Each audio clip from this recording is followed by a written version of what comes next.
என்ன சொல்லுவார், இது கமலாசன் சொல்லுவாங்க பொழைச்சி போ அப்படிப்பார்ல, அந்த மாதிரி விடப்பட்ட ஒரு கேரக்டர். அவ்வளோ அதிகாரம் என்கிட்ட, முழு அதிகாரம் என்கிட்ட இருக்கும்போது கூட நான் வந்து அந்த கேரக்டரை வந்து அப்படி ஹேண்டில் பண்ணிருக்கல. இது சமூகத்துக்கு நிஜமா அந்த படத்தோட டைரக்டர் நான் தான், அந்த படத்தோட ரைட்டர் நான் தான், முழு அதிகாரம் பெற்ற ஒருத்தன் நான்.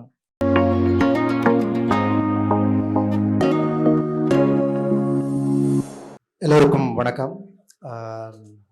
ரொம்ப ஒரு நிறைவான ஒரு அனுபவத்தை தொடர்ந்து நம்ம 2 நாளாக பார்த்துட்ருக்கோம். அதில் ஒரு முக்கியமான நிகழ்வாக நம்ம இதையும் பார்க்கலாம். குறிப்பாக இந்த தலைப்பை வந்து நான் தான் வச்சேன், பிரதியாகும் நிலமும் மனிதர்களும் அப்படின்னு இருக்கும்போது தலைப்பில் இன்னும் ஒன்று ஆட் பண்ண நினச்சேன், விலங்குகளும் சேர்த்துருக்கலாம் மாரி செல்வராஜோட பேசும்பொழுது அப்படின்னு எனக்கு தோணுச்சு. ஸோ தன்னோட பிரதியில் தொடர்ந்து விலங்குகளையும் நிலத்தையும் மனிதர்களையும் தொடர்ந்து ஆவணப்படுத்தி கொண்டு இருக்கிற ஒரு இயக்குனர். எனக்கு ரொம்ப இன்ட்ரெஸ்டிங்காக என்னென்னா, நான் இவருடைய படைப்புகள் வெளிவந்த அந்தந்த காலகட்டத்திலேயே அதெல்லாம் வந்து நான் வாசிச்சிருக்கிறேன். விகடனில் தொடராக வந்தப்பவும் சரி, தாமிரபரணியில் கொல்லப்படாதவர்கள் வந்தப்பவும் சரி, உச்சயினி வந்தப்பவும் சரி, இப்போ திரும்ப அவரோட உரையாடணும் அப்படின்னு நினைக்கும்பொழுது திரும்ப எல்லாத்தையும் ஒரே ஸ்ட்ரெச்சில் வாசித்து முடித்தேன். இப்படி வாசிக்க எனக்கு வந்து அது ரொம்ப இன்ட்ரெஸ்டிங்காக, இதோட அது பேர் பூங்குடி டீச்சரு, அப்புறம் அந்த கொலை பண்ணுற தாத்தா ஜோ, இந்த மாதிரி அவருடைய பிரதிகளை வாசிக்க அவருடைய திரைப்படங்களில் இருக்கிற அந்த கதாபாத்திரங்களை வந்து நான் வந்து அதில் பார்த்துட்டே இருக்கிறேன். அப்போ ஒட்டுமொத்தமாக இவரை நான் வாசித்து முடித்து ஒரு செகண்ட் யோசிக்கும் பொழுது எனக்கு மாரி செல்வராஜை வந்து நான் எப்படி தொகுத்து பார்க்குறேன் அப்படின்னா, ஒரு வார்த்தையில் சொல்லணும்னா இன்னைக்கு இருக்கிற தமிழ் சினிமாவில் ஒரு ஒரிஜினல் ஃபிலிம் மேக்கர், ஒரு ஒரிஜினல் ஸ்டோரி டெல்லர்னு மாரி செல்வராஜ் ஆக்சுவலாக சொல்லலாம்.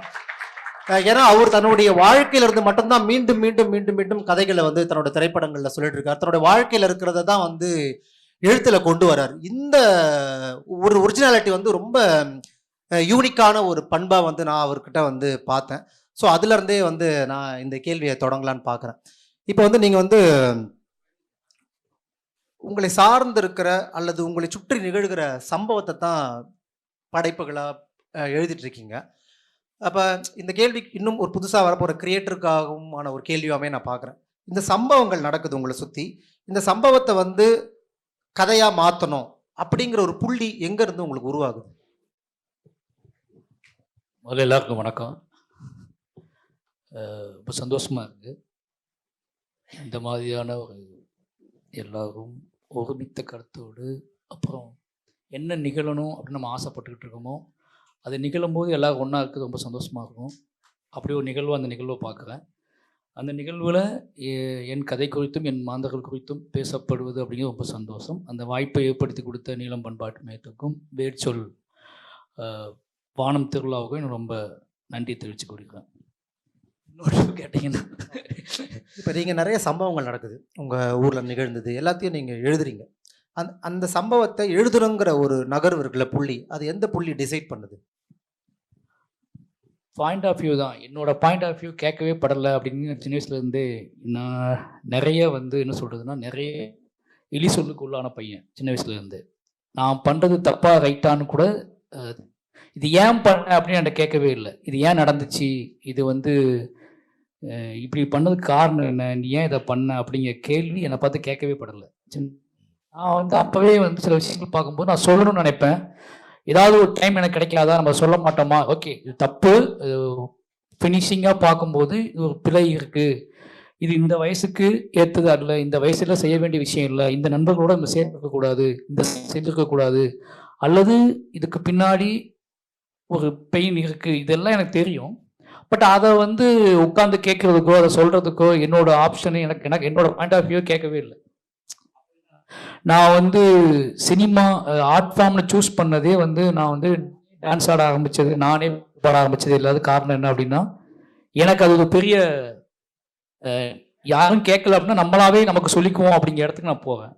அப்படி போகும்போது தான் எனக்குள்ள எனக்கு நடந்த சம்பவங்களை, என் வாழ்க்கையில் நான் பார்த்த நான் வந்து ஒரு கட்டத்துக்கு மேலே நானே இதை எப்படியாவது வெளிப்படுத்தணும் அப்படிங்கிற பாயிண்ட், இது எப்படியாவது வெளிப்படுத்தணும், இது எப்படியாவது சொல்லணும், யாருமே கேட்கலன்னா நமக்காகவே சொல்லிக்கிட்டு நம்மளை வடிவமைச்சுக்குவோம் அப்படிங்கிற இடத்துக்கு நான் சொல்லப்படுறேன். அது போக போக அது அந்த ரூட் கிளியர் தான் வந்து அதுக்குள்ளேயே ஒன்று நடக்கும்ல, அது நடந்து நடந்து என்ன நடந்ததுன்னா ஒரு கட்டத்துக்கு அப்புறம் அதுக்குள்ளே நான் சூஸ் பண்ண அந்த ஆர்ட் ஃபார்ம் வழியாக டான்ஸ் ஆட ஆரம்பிக்கும் போது என்கிட்ட பேச ஆரம்பித்தாங்க. த ஃபஸ்ட் டைம் நான் ஒன்று டான்ஸ் ஆட ஆரம்பிக்கும் போது என்கிட்ட பேச ஆரம்பித்தாங்க. நான் அந்த அந்த ஸ்டேஜை பயன்படுத்தி பழகுற ஆட்கள்கிட்ட என்னை பற்றி நான் என்ன நினைக்கிறேன், இதில் வந்து என்னோட பெர்ஸ்பெக்டிவ் என்ன, நான் ஏன் அன்னைக்கு விளையாட வரும்போது நான் ஏன் விளையாட வரல, அன்னைக்கு நீங்கள் கூப்பிடும்போது நான் அங்கே ஏன் வரல, இப்படி என்னை பற்றியான இன்னொரு பக்கத்தை நான் வந்து அவங்கள்ட்ட பேச ஆரம்பித்தேன். அதுதான் தொடக்க புள்ளின்னு நினைக்கிறேன் நான். ஆமாம். இப்போ நான் உங்களுடைய இந்த தாமிரபரணி கொல்லப்படாதவர்களாக இருக்கட்டும், மறக்க நினைக்கிறேன், ரெண்டுமே வாசித்து முடிக்கும் பொழுது அதில் ஆதாரமான ஒரு பிரதான உணர்வாக அந்த கதைகளுக்குள்ள அதிகமாக ஊடாடுறது வந்து பார்த்தீங்கன்னா ஒரு குற்ற உணர்வு இருக்குது. யாரோ ஃப்ரெண்டுடைய மரணத்துக்கு அந்த காரணமாக இருக்கிறது, இல்லை யாரோ ஒரு இழப்பும் துயரமும் ஒரு பிரதானமாக இந்த கதைகளுக்குள்ள இருக்குல்ல. அப்போ இந்த இழப்பும் துயரமும் தான் இதை எழுதணுங்கிற ஒரு உந்து சக்தியா, இல்லை எழுதணுங்கிற உந்து சக்தியா உங்களுக்கு இருக்கா? பெரும்பான்மையான கதைகள் அதை தாங்கி இருக்கு. அதை எப்படி நம்ம புரிஞ்சுக்கலாம்? இல்லை, நான் எல்லாத்தையும் ஒழிச்சு வச்சுக்கிட்டு சென்னை வந்தப்போ, சென்னையில் வந்து லிட்ரேச்சர் ஸ்டார்ட் பண்ணுறேன். சென்னை வந்ததுக்கப்புறம் வாசிக்க ஆரம்பிக்கும் போது எனக்கு வாசிக்க ஆரம்பிக்கும் போது தான் புரியுது, நம்ம எதெல்லாம் ஒழிச்சு வச்சுருக்கோமோ அதுதான் அடுத்த மனுஷனுக்கு தேவைப்படுது. அதுக்குள்ளே அது எல்லாருமே அதை தான் பயன்படுத்துகிறாங்க. ஒவ்வொரு வகையான உணர்வையும் ஒவ்வொருத்தர் கடத்துறாங்க. இப்போ என்கிட்ட நான் என்ன ஒழிச்சு வச்சுருக்கேன் அப்படின்னா, நான் ஒழிச்சு வச்சுருக்கிறது ஃபுல்லாக இது வந்து சரியா, இது தப்பா, இது ஏன் இப்படி எனக்கு பண்ணீங்க, நான் ஏன் இப்படி பண்ணேன், இப்படி நிறைய கேள்விகள் இருக்குல்ல. அப்போ இது இவங்களுக்கு எப்படி சொல்கிறது, இது நம்ம நேரடியாக சொன்னால் இவங்க எப்படி புரிஞ்சுக்குவாங்க, நம்மளோட வயசு, நம்மளோட அனுபவம், அப்போ நம்ம யாருன்னே இவங்களுக்கு தெரியாது. முதல்ல அது விஷயம். நீ இதெல்லாம் சொல்கிற அளவுக்கு உனக்கு தகுதி இருந்துச்சான்னு கேட்பாங்க. ஆனால் எழுத்துல அப்படி கிடையாது. நீ எழுதி வைக்கலாம், இன்னைக்கு அவன் வாசிக்கலாம், இன்னைக்கு அவன் வாசிக்காமல் போகலாம், பின்னாடி வரக்கூடிய எவனாவத்தை வாசிக்கலாம். இல்லை இந்த மாதிரி வேட்புகள் மாதிரி நான் டைரக்டர் ஆகலை அப்படின்னா, இல்லை அசிஸ்டன்ட் ஆகலை அப்படின்னா, எங்கேயாவது எழுதி வச்சுன்னு வச்சுக்கோங்களேன், அது இங்கே வாசிக்கப்பட்டிருக்கும் அப்படிங்கிற நம்பிக்கை இருக்குல்ல. இப்போ அந்த மாதிரி எங்கேயாவது வாசிக்கப்பட்டுரும் அப்படிங்கிற நம்பிக்கையில தான் வந்து வாசிக்க நம்ம இதெல்லாம் ஓகே, இதெல்லாம் நம்ம வந்து ஒரு எழுதி பார்க்கணும். நமக்குள்ளே இருக்கிற விஷயத்த நம்ம எழுதும் போது என்னவா மாறுது. நமக்கு இப்போ எனக்கே நிறைய இடத்துல தயக்கம் இருக்குது. எனக்கே நிறைய இடத்துல வந்து நம்ம சரியாக தப்பான கேள்விலாம் இருக்குது. ஆனால் எழுதும்போது நான் போய் நிற்கிற இடம் வந்து ரொம்ப மகிழ்ச்சிக்குரிய இடமா இருக்கும். நாம் வந்து இதை சொல்லிட்டோம், இதை சொல்லுமா எனக்கு ஒரு ரிலீஃப் கிடைக்குது, எனக்கு ஒரு விடுதலை கிடைக்குது. அப்படிங்கும்போது எழுதுறது தான் நம்மளோட முக்கியமான வேலை. எழுதுறது அப்படிங்கிறது எழுதி வைக்கிறது அப்படிங்கிறது நான் எழுதி முடிச்சதுக்கப்புறம் திருப்பி நான் முதல் வாசகனா நானே வாசிக்கிறேன். அதை நானே வாசிக்கும் போது என்னோட இன்னொரு மனிதர், அது எனக்குள்ள இருக்க மனுஷனோ இல்லை எனக்கு நான் விரும்பக்கூடிய ஒரு மனுஷனோ என் பக்கத்தில் உட்காந்து எனக்கு ஆப்போசிட்டாக உட்காந்து என்கிட்ட உரையாடுற மாதிரி ஒரு ஃபீல் வருது எனக்கு.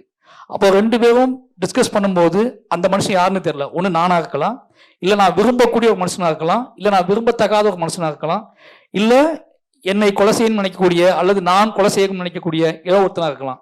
அந்த ஆப்ஷனில் ஒருத்தனை வச்சுக்கிட்டு தான் நான் அவன்கிட்ட பேசிக்கிட்டே இருக்கேன். அப்போ ஒவ்வொரு டைம் நான் அதை எழுதும் போதும் அதை பற்றி பேசும்போதும் நான் ஒரு இடத்த நோக்கி, நான் எனக்குள்ளே இருக்கிற சில விஷயங்களை என்னை பற்றி முழுமையாக தெரிந்து கொள்வதற்கு எனக்கு அது பயங்கரமாக பயன்படுது. அப்படி பேச அப்படி அந்த பேச யாரும் மட்டும் இருக்கும்போது நம்ம பேச முடியாதுல்ல. அப்போ அதுக்கு ஒரு ரூட் கண்டுபிடிச்சது தான் நம்ம வந்து எழுதுறது. அப்படி பாயிண்ட்ல தான் நான் வந்து எழுதிக்கிட்டே எழுதணும். நம்ம ஏதாவது எழுதிக்கிட்டே இருப்போம். இது அது மொழி அழகு இருக்கா, அது கிராஃப்ட் இருக்கா, அது ஏதாவது வந்துடுச்சா, தோன்ற விஷயத்தை இன்னொருவர் புரிந்து கொள்ளும்படியாக, இன்னொருவரை உணர்ந்து கொள்ளும்படியாக, அல்லது வந்து இன்னொருவர் என்னோட வாழ்க்கையை விஷுவல் பண்ணி காட்சிப்படுத்தி பார்க்கும்படியாக அதை எழுதினா போதுங்க அப்படிங்கிற இடத்துக்கு நான் வரும்போது அதை பதிவு பண்ணுவோம் முதல்ல. அது எங்கள் டைரக்டருமே அதான் சொன்னார். நீ படித்து நீ எழுதி கொடுத்த நான் வாசிக்கும் போது எனக்கு திருநெல்வேலி நான் படித்து வாசித்த திருநெல்வேலியோட இன்னொரு கிராமங்கள் தெரிய ஆரம்பிக்குதுன்னு சொல்லும்போது தான் எழுத்தின் மேலே இன்னொரு பிடிமானம் வருது. சரி, இப்போ தொடர்ந்து எழுதலாம் அப்படிங்கிற இடத்துக்கு போகிறேன். எனக்கு அதனை ஒட்டி ஒரு கேள்வி. உங்களுடைய அந்த கவிதை தொகுப்பில் இருக்கிற அந்த பின்னட்டை குறிப்பில் ஒன்று எழுதியிருந்தீங்க, ரொம்ப நல்லா இருந்தது. அதை நான் வாசிச்சுட்டு அதனுடைய நீட்சியாக அந்த நான் கேள்வியை கேட்குறேன். அவருடைய பின்னட்டை குறிப்பில் என்ன எழுதியிருந்ததுன்னா, நிச்சயமாக நீங்கள் எதிர்பார்க்கும் மொழியின் பிரத்யேக மூக்குத்தியின் வெளிச்சம் இச்சொற்களில் இருக்காது. ஏனெனில் இவை இருளின் வரிகள். எரிகிற குடிசைகளின் வெளிச்சத்தில் தெரிகிற ஆகாசத்தை மட்டுமே ரசித்து படிக்கும் மொழியனும் பச்சை கிளி அல்ல நான் அப்படின்னு சொல்கிறாரு. எனக்கு இதனை ஒட்டி என்ன கேட்குறேன்னு தோணுச்சுன்னா, எழுதணும் அப்படின்னு சொல்லும் போது மொழி நமக்கு இல்லை, நம்ம தோன்றதை அதை எழுதி வைக்கலாம் அப்படின்னு நம்ம சொல்கிறோம். அது படைப்பாக வெளியே வருதுன்னு வச்சுக்கோங்களேன். அப்போ ஒரு எழுத்துக்கு மொழியை வந்து நம்ம கொஞ்சம் நெகிழ்வுத்தன்மையோடு அணுகிறோம். நம்மளோட லைஃப்பை சொல்லலாம் அப்படின்னு சொல்கிறோம். ஆனால் இது என்னோட கேள்வியாக தான் கேட்குறேன். ஆனால் சினிமான்னு வரும்போது நம்ம மொழியில் அந்த ஃபிலிம் லாங்குவேஜுக்குள்ள அவர கரார் தன்மை இருக்குல்ல. ரைட்டிங்கில் மட்டும் நம்ம எழுதிடலாம், அனுபவத்தை வைக்கலாம்னு சொல்கிறோம். சினிமான்னு வரும்போது அதுக்கு நிறைய கிரைட்டீரியா வச்சுருக்கோம். ஃபிலிம் லாங்குவேஜாக எப்படி இருக்குன்னு சொல்லிட்டு இதை எப்படி பேலன்ஸ் பண்ணுறதுன்னு நினைக்கிறீங்க நீங்கள்? இப்போ ஃபிலிம் ஒரு டெக்ஸ்ட் எழுதும்போது, நாவல் எழுதும்போதும், சிறுகதை எழுதும்போதும், தன் வரலாற்று குறிப்புகள் எழுதும் மொழியை பற்றி ரொம்ப யோசிக்காதீங்க. நம்ம லைஃப்பில் இருக்கிறத சொல்லிடுங்கன்னு சொல்கிறோம், நம்ம அதை சொல்லிடுறோம். அது அது ஒரு வகையில் உண்மையும் கூட. ஆனால் சினிமா எடுக்கும்போது நிறையா அதுக்கு ஏஸ்தட்டிக்ஸான வரையறைகள் வச்சிருக்கோம்ல. ஃபிலிம் லாங்குவேஜ் அப்படி ரிச்னஸாக இருக்கணும். இன்றைக்கி தமிழ் சூழலில் நிறையா படங்கள் வந்தால் கூட உங்களுக்கு கிடைச்சிருக்கிற மிக முக்கியமான இடம் அரசியலும் அழகிலும் முயங்குகிற ஒரு கலைப்படைப்பை தான் தொடர்ந்து நீங்கள் எழுதுறீங்க. அப்போ அந்த அந்த லாங்குவேஜை நம்ம எப்படி வந்து கேப்சர் பண்ணுறதுன்னு கேட்குறேன். இல்லை, மெயின் வந்து இப்போ மொழி எழுதும்போது அதை தெரிந்தவர்கள் வாசிக்கிறார்கள். ஆனால் சினிமா அப்படி இல்லைல்ல. இந்த உலகத்தின் இப்போ நான் வந்து ஃப்ரான்ஸ் போயிருக்கும்போது பரியரும் பெருமாள் அங்கே படம் பார்த்துட்டு இது அப்படியே பிளாக் படமாக நான் ஃபீல் பண்ணுறேன் அப்படின்னு சொல்லிட்டு அது தமிழில் தான் படம் ஓடிட்டு இருந்துச்சு. ஓகே. ஆனால் அது பயங்கரமாக அவங்க பெயின் ஆகி அது என்கிட்ட பேசினாங்க. அப்போ சினிமாங்கிறது வேற ஒரு மீடியா அப்படின்னு எனக்கு தெரியுது நல்லாவே. ஏன்னா அங்கே விஷுவல் வேற ஒரு லாங்குவேஜ் இருக்குது.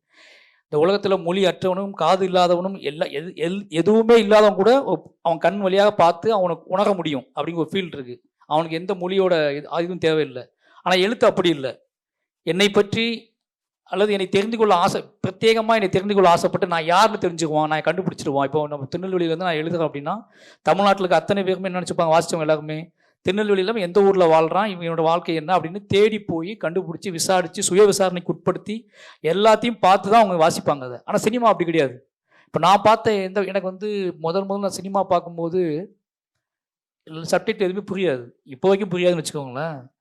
அப்போ நான் என்ன பண்ணுவேன் அப்படின்னா எங்கள் டைரக்டர் என்ன சொன்னார்னா, உனக்கு விஷுவல் நீ பாரு, நீ வந்து படத்தை புரியலோ படத்தை ஓட விட்டு எல்லா படத்தையும் பாரு. நீ மொழியின் வழியாக இந்த கதையை புரிந்து கொள்வது ஒரு முறை, மொழி இல்லாமல் காட்சிகளின் வழியாக இந்த படத்தை வந்து புரிந்து கொள்வது ஒரு முறை. உனக்கு இந்த காட்சியின் வழியாக நீ புரிந்து கொள்ளும் போது உனக்கு என்ன கதை கன்வே ஆகுதோ, என்ன எமோஷனல் கன்வே ஆகுதோ, என்ன அரசியல் கன்வே ஆகுதோ அது உனக்குள்ள நிலையானதாக இருக்கும். நீ நாளாக அது சரியா தப்பா அப்படிங்கிறத நீ உன்னோட வாழ்க்கையின் போக்கில் புரிஞ்சுக்குவ அப்படின்னு சொன்னார். அதையும் தாண்டி உனக்கு மொழி அது கனெக்ட் ஆகலை, அது லாங்குவேஜ் புரியல அப்படிங்கிறனால உன்னோட எடிட்டிங், உன்னோட கட்டிங் பாயிண்ட் வச்சு கதையை புரிஞ்சுக்க முயற்சி பண்ணுவேன், விஷுவலின் வழியாக கதையை புரிஞ்சுக்க முயற்சி பண்ணுவேன். அப்போ உன்னோட சினிமா ஒரு மொழி தெரிஞ்சு பார்க்கவனை விட உன்னோட சினிமா மாறுபடுன்னு சொன்னார். எனக்கு அன்னைக்கு அதை வந்து ஒரு இயலாமையாக நம்மளை சொல்கிறாரு. மற்ற அஸ்டண்டில் எல்லாத்துக்குமே லாங்குவேஜ் என்ன சொல்கிறது, ஒரு படம் ஓடிட்டு இருக்கும், எல்லா அஸ்டண்டும் ஒன்றா உட்காந்து படம் பார்க்கும்போது மற்றவங்களாம் சிரிப்பாங்க. நான் அந்த இடத்துல எதுக்கு சிரிக்கான்னு எனக்கு தெரியாது. இன்னொரு இடத்துல பயங்கரமாக உச்சி கொட்டுவாங்க. எனக்கு வந்து நான் ஒரு இடத்துல உச்சி கொட்டுவேன் தனியாக, அவங்க ஒரு பக்கம் இருப்பாங்க, நான் ஒரு பக்கம் இருப்பேன். நான் சில இடத்துல விஷுவல்ஸாக நான் ஒன்று பார்த்துட்டு நான் ஒன்று உணர்ந்துக்குவேன். அப்போது படம் முடிஞ்சதுக்கப்புறம் ஒரு டிஸ்கஷன் நடக்கும்போது அந்த டிஸ்கஷனில் நான் ஒரு பாயிண்ட் ஆஃப் வியூ ஓப்பன் பண்ணுவேன். அந்த பாயிண்ட் ஆஃப் வியூவில் வந்து சில நாள் பயங்கரமாக நான் வந்து பாராட்டப்பட்டிருக்கேன். இப்படி ஒரு பாயிண்ட் ஆஃப் வியூ விஷுவலுக்குள்ளே இருந்துருக்கு அப்படிங்கிற டைரக்டராக பாராட்டப்பட்டிருக்கேன். இப்போ எனக்கு அப்போது யோசிக்கும் போது நம்ம கொஞ்சம் இதாக தான் இருக்குமோன்னு தோணும்போது இன்னைக்கு என்னோடய சினிமா காட்சி வடிவத்துக்கு மாறினதுக்கான காரணம் என்ன சொல்கிறது, ஒரு வில்லேஜ் கிராமம் இந்த சார்ந்த படங்கள் எடுக்கும்போது அதோட பெயினை என்னோட வாழ்க்கையவே நான் இன்னொரு காட்சிக்கு மாற்றும் போது இதை கற்றுக்கிட்டதுக்கு ஒரே காரணம் மொழி கனெக்ட் இல்லாமல் நான் சினிமாவை பார்த்தது தான். அதிகமாக நான் பார்த்த படம் எதுவுமே அவங்க பேசுகிற மொழியாலேயே நான் புரிஞ்சுக்கிட்டது கிடையாது, அல்லது கீழே போட்ட சப்ஜெக்டாலே புரிஞ்சுக்கிட்டது கிடையாது. நான் முழுக்க பார்த்தது எல்லாமே நான் எனக்கு காட்டப்படுற உலகத்திலிருந்து, அந்த மனிதர்களின் அசைவிலிருந்து, அந்த மனிதர்களோட முகபாவனைகளிலிருந்து, அந்த மனிதர்களின் நிலங்களிலிருந்து, அந்த மனிதர்கள் கூட நடமாடும் விலங்குகளிலிருந்து, அந்த விலங்குகளின் முகபாவனையிலிருந்து மட்டுமே நான் வந்து சினிமா அறிவை பெற்றேன். அதனாலேயே என்னோட படங்களில் குறைந்தபட்சம் நான் வந்து வசனத்தை அதிகமாக பயன்படுத்தாமல் காட்சியின் வழியாக ஏதாவது கடத்த முடியுமா, மெட்டபர்ஸ் வழியாக ஏதாவது கடத்த முடியுமா அப்படிங்கிற ஆசைலாம் வந்து எனக்கு வந்து என்னோட உணர்வை, அப்போ என்னோட எழுத்துக்கும் என்னோட சினிமாவுக்குமான டிஸ்டன்ஸ் பிரிஞ்சதுக்கான காரணம் இது எழுத்து. இதை நம்ம வந்து ஒரு ஃபேக்ட், என்ன சொல்கிறது, ஒரு வாழ்க்கையை நம்ம எழுதிட்டோம். இந்த வாழ்க்கை தெரிந்தவர்களுக்கு இந்த வாழ்க்கையை வந்து இந்த மொழியின் வழியாக அல்லது கல்ச்சரின் வழியாக இதை தெரிந்தவர்களுக்கு இதை ஈஸியாக புரிஞ்சுக்குவாங்க. இதை கல்ச்சர் வழியாகவோ இல்லை மொழியின் வழியாகவோ புரிந்து கொள்ளாத மனிதர்களுக்கு இதை எப்படி கடத்துவது அப்படிங்கும்போது எனக்கு புரியுது. இதை நிலத்தின் வழியாக, காட்டும் நிலத்தின் வழியாக, நிலத்தில் ஊறும் உயிர்களின் வழியாக, இல்லை நிலத்தில் தென்படும் மனிதர்களின் வழியாக, அவர்களின் காட்டும் முகபாவனையின் வழியாக இதை கடத்துவோம் அப்படிங்கிற பாயிண்ட்டுக்கு நான் வர்றேன். பரியரும் பெருமாள் வந்து ஃபஸ்ட்டு ஒரு கதை, ஒரு லா காலேஜில் படிக்கிற ஒரு பையன் ஒரு கிராமத்துலேருந்து வர்றான் அப்படிங்கிறது என்னோட சாதாரண கதையாக இருக்குது. நான் சொல்லும்போது அந்த கதை நான் ஃபஸ்ட்டு என் டீம்கிட்ட சொல்லும்போது என் கூட வேலை பார்த்த பசங்கிட்ட சொல்லும் போதெல்லாம் எப்பவும் தினசரி கேட்ட ஒரு ஒரு விக்டிமோட கதையாக தான் அது இருந்துச்சு. அப்போ எல்லாத்துக்கும் ஆசை என்னன்னா, கதை மார்க் செல்வராஜ்கிட்ட கதை இருக்குது, ஆனால் சினிமாவை மார்க் செல்வராஜ் மாற்றிடுவாப்பா அப்படிங்கிற பயம் வந்து என் வேலை பார்த்த எல்லாத்துக்குமே இருந்துச்சு. ஏன்னா டெக்னிக்கலாக மார்க் செல்வராஜுக்கு எதுவுமே தெரியாது அப்படிங்கிற ஒரு குற்றச்சாட்டு என் மேலே இருந்துச்சு. ஃபஸ்ட்டு நான் அஸ்டினேட்டர் ஆகும்போது, நான் படம் கமிட் ஆகும்போது, அவனுக்கு அவ்வளோ வருமா, அவனுக்கு வந்து சினிமா டெக்னிக்கலாக இல்லாமல் சினிமா எப்படி ஹேண்டில் பண்ண முடியும், டெக்னிக் என்ன அப்படிங்கிறது எனக்குள்ளே இருந்துச்சு. எனக்கு சொல்ல தெரியல அதை. பட் பரியேறும் பெருமாள் நான் அந்த கதையை முடிவு பண்ணி அது சினிமாவை மாறும்போது தான் எனக்கு அதுக்குள்ளே கதை இருக்குது, லைஃப் இருக்குது, துயரம் இருக்குது, கேள்விகள் இருக்குது, எல்லாமே இருக்குது. இதுக்குள்ளே காட்சியாக நான் என்ன பண்ண போகிறேன், இந்த உலகத்தின் பொதுவாக இதை எப்படி மாற்ற போகிறேன் அப்படிங்கிற கேள்வி வரும்போது தான் எனக்கு கருப்பி தென்படுது. இந்த ஊரில் நான் உட்காந்து யோசிச்சு அந்த ஊருக்கு போகும்போது, அந்த ஊரில் பார்க்கும்போது இந்த நிலத்தையும் இந்த மனிதர்களையும் இன்னும் இந்த மொழி தெரியாத ஒருத்தனுக்கு இந்த கதையை எப்படி கடத்துவது, என்னோட கல்ச்சரை தெரியாத ஒருத்தனுக்கு, என்னோட லாங்குவேஜ், என்னோட ஸ்லாங், திருநெல்வேலி ஸ்லாங் தெரியாத ஒருத்தனுக்கு பார்த்த அடுத்த நிமிடமே என்னோட வாழ்க்கையை அவனுக்கு எப்படி கடத்துவது அப்படிங்கும்போது எனக்கு விலங்கோட முகபாவனை ரொம்ப நாய் பார்க்கும்போது இது எல்லாருக்கும் ஈஸியாக புரிஞ்சுக்கிறேன். அதுக்கு மொழி இல்லை, அப்போ இது வழியாக கடத்துவோம் நம்ம அப்படிங்கிற முடிவுக்கு நான் வர்றேன். அந்த பாயிண்ட்ல தான் பரியேறும் பெருமாள் ஒத்த கிராஃப்ட்டுமே மாறுது. எனக்கே ஆச்சரியம், எங்கள் டைரக்டருக்குமே ஆச்சரியம், ஏன்னா எங்கள் டீமுக்கு எல்லாத்துக்குமே ஆச்சரியம். ஏன்னா இப்படி அது மாறும்னு யாருமே எதிர்பார்க்கல. கரெக்டாக சொன்னோம்னா நானே எதிர்பார்க்கல. அது நான் சொல்றது ஒரு நம்பி எடுக்கிறேன். என் கூட வேலை பார்த்த யாருக்குமே அது பெரிய நம்பிக்கையெல்லாம் இல்லை. இது ஏதோ ஒரு அதீத கோளாறுகள் எடுத்த மாதிரி தான் நினைச்சாங்க எல்லாருமே. ஏதோ ஆர்வ கோளாறுகள் எடுக்கிற மாதிரி தான் நினைச்சாங்க அதை. ஏன்னா எந்த ஒரு ரைட்டப்லேயும் அது இல்லை. அது அந்த கருப்பியோட போர்ஷன் எதுவுமே பெரிய ரைட்டப்பில் எதுவுமே அது இல்லை, திரைக்கதையில் எழுதப்படலை. அது அதே மாதிரி தான் கர்ணன்லேயுமே அந்த தங்கச்சி கேரக்டர் திரைக்கதையில் எழுதப்படலை. இது எல்லாமே நான் அங்கே போய் சேர்ந்ததுக்கப்புறம், அங்கே நிலத்தில் பார்த்ததுக்கப்புறம், எழுத்தாயிட்ட ஒன்று இருக்குது, அங்கே நிலத்தில் பார்த்ததுக்கப்புறம் எனக்கு ஒன்று தோணுது, அதுதான் ஆதிக்கம் செலுத்துது திருப்பி எனக்குள்ள. அப்போ அப்படி தான் நான் வந்து இதை என்னை பற்றி துளி அளவும் கூட தெரியாதவனுக்கு இந்த கதையை கடத்திடணும் அப்படின்னு நான் ஆசைப்படுற பாயிண்ட் இருக்குல்ல. என்னை பற்றி எந்த அறிவும் இல்லாதவனுக்கு, என்னை பற்றி எதுவுமே தெரியாத ஒருத்தனுக்கு என்னோட ஒட்டுமொத்த வாழ்க்கையையும் என்னோட கேள்வியையும் அரசியலையும் கடத்தணும்னா நான் அவனுக்கு என்ன செய்யணும் அப்படிங்கிற ஒரு சின்ன முனைப்பில் தான் இந்த காட்சி படிமம் வந்து உள்ள வருது. Okay okay okay super. எனக்கு நீங்கள் இந்த காட்சி படிமம் ரொம்ப சப்டெக்ஸ்டாக மெட்டாஃபரிக்கலாக உங்களுடைய படங்களில் குறியீடுகள் விளக்கும் போது எனக்கு என்ன ஞாபகம் வந்ததுன்னா, தமிழ் சினிமா வரலாற்றிலே முதல் முறை தலையில்லாத புத்தரை காட்சிப்படுத்தின ஒரு படைப்பாளி வந்து மாரி செல்வராஜ் தான். அது மிகப்பெரிய ஒரு அரசியலை பேசியிருக்கு நான் நம்புகிறேன். ஸோ அப்படி தான் நான் அதை புரிஞ்சுக்கிறேன். இப்போ நீங்கள் அந்த கருப்பி பற்றி சொல்லும் போது தான் ரொம்ப சுவாரஸ்யமாக எனக்கு என்ன தோணுச்சுன்னா, மாரி செல்வராஜ் ஒரு கிரியேட்டராக முதல் முறை வரும்போது தாமிரபரணியில் கொல்லப்படாதவர் தான் உங்களுக்கு முதல் படைப்பு. அதில் இருக்கிற முதல் கதை வந்து பார்த்தோன்னா, அவனுக்கு சுரேஷ் என்று பெயரிட்டார்கள். அது வந்து ஒரு நாயை வந்து கொலை பண்ணுற செத்துரும். அது அதனோட ஒன்று குற்ற உணர்வு தான். பரியேறும் பெருமாளுடைய முதல் காட்சியுமே அந்த நாயையுடையது தான். இது ரொம்ப தற்செயலானது தான் நான் நம்புகிறேன் இப்போ நீங்கள் சொல்லும் பொழுது. பட் இதனை ஒட்டி எனக்கு என்ன கேள்வி எழுது அப்படின்னா, உங்கள் திரைக்கதையில் இல்லை, ஆனால் நீங்கள் உங்களுடைய அனுபவத்தில் அது இருக்குது. சூழலும் உங்களுடைய அந்த ஸ்பான்டானியஸுமே அதை உருவாக்குது. பட் ஆனால் அது உண்மை சம்பவம். அந்த உண்மை சம்பவத்தை நீங்கள் ஒரு டாக்குமெண்ட்ரியாக எடுக்காமல், இல்லை ஒரு கட்டுரையாக ஆனந்த விடனில் கட்டுரையாக எழுதாமல் ஒரு புனைவுங்கிற வடிவத்தை தேர்ந்தெடுக்கிறீங்களே, இந்த உண்மை சம்பவம் புனைவாக நீங்கள் தேர்ந்தெடுக்கும் பொழுது என்ன விதமான இடையீடு அதில் செய்ய விரும்புகிறீங்க அல்லது செஞ்சுருக்கிறீங்க? அது உங்களுக்கு தான் தெரியும். பர்சனலாக நடந்த ஒரு விஷயத்தை ஒரு ஃபிக்ஷனைஸ் பண்ணும்பொழுது ஏன் அதை ஃபிக்ஷனைஸ் பண்ணுங்கிற விஷயம் வருது. யதார்த்தத்தில் அது வேறு மாதிரி நிகழ்ந்திருக்கலாம், ஆனால் படைப்பில் நீங்கள் அதை வேற மாற்ற நினைக்கிற எத்தனம் தானே சினிமாவாக மாறுது. அப்படியில் நீங்கள் பிரதானமாக பண்ணி கொண்டிருக்கிற விஷயங்களை என்ன சொல்ல விரும்புகிறீங்க? அதான் இப்போ நம்மகிட்ட இருக்கு.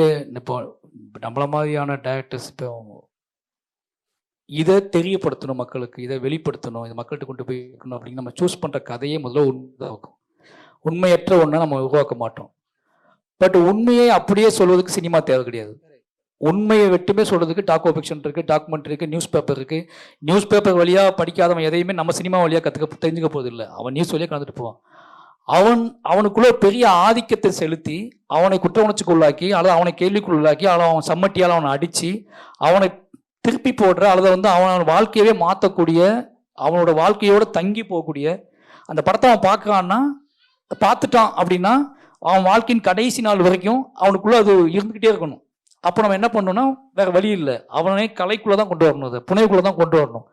அப்போ உண்மையை மட்டும் வந்துன்னா உண்மையை வந்து அவன் என்ன பண்ணுவான்னா விசாரணைக்கு உட்படுத்துவான்.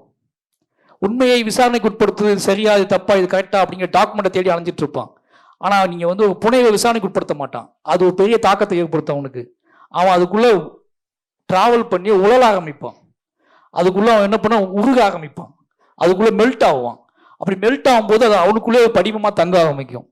நம்ம ஏன் சினிமாவை இன்னும் வந்து சினிமாவை நம்ம வந்து ஒரு சினிமாக்குள்ள உண்மை மட்டும் பத்தாதுன்னு சொல்றதுக்கான காரணம் என்ன? அது ஒரு சினிமாட்டிக் எக்ஸ்பீரியன்ஸ் வார்த்தை சொல்றாங்கல்ல. நீங்க கமர்ஷியல் படத்தெல்லாம் சினிமாட்டிக் எக்ஸ்பீரியன்ஸ்பாங்க.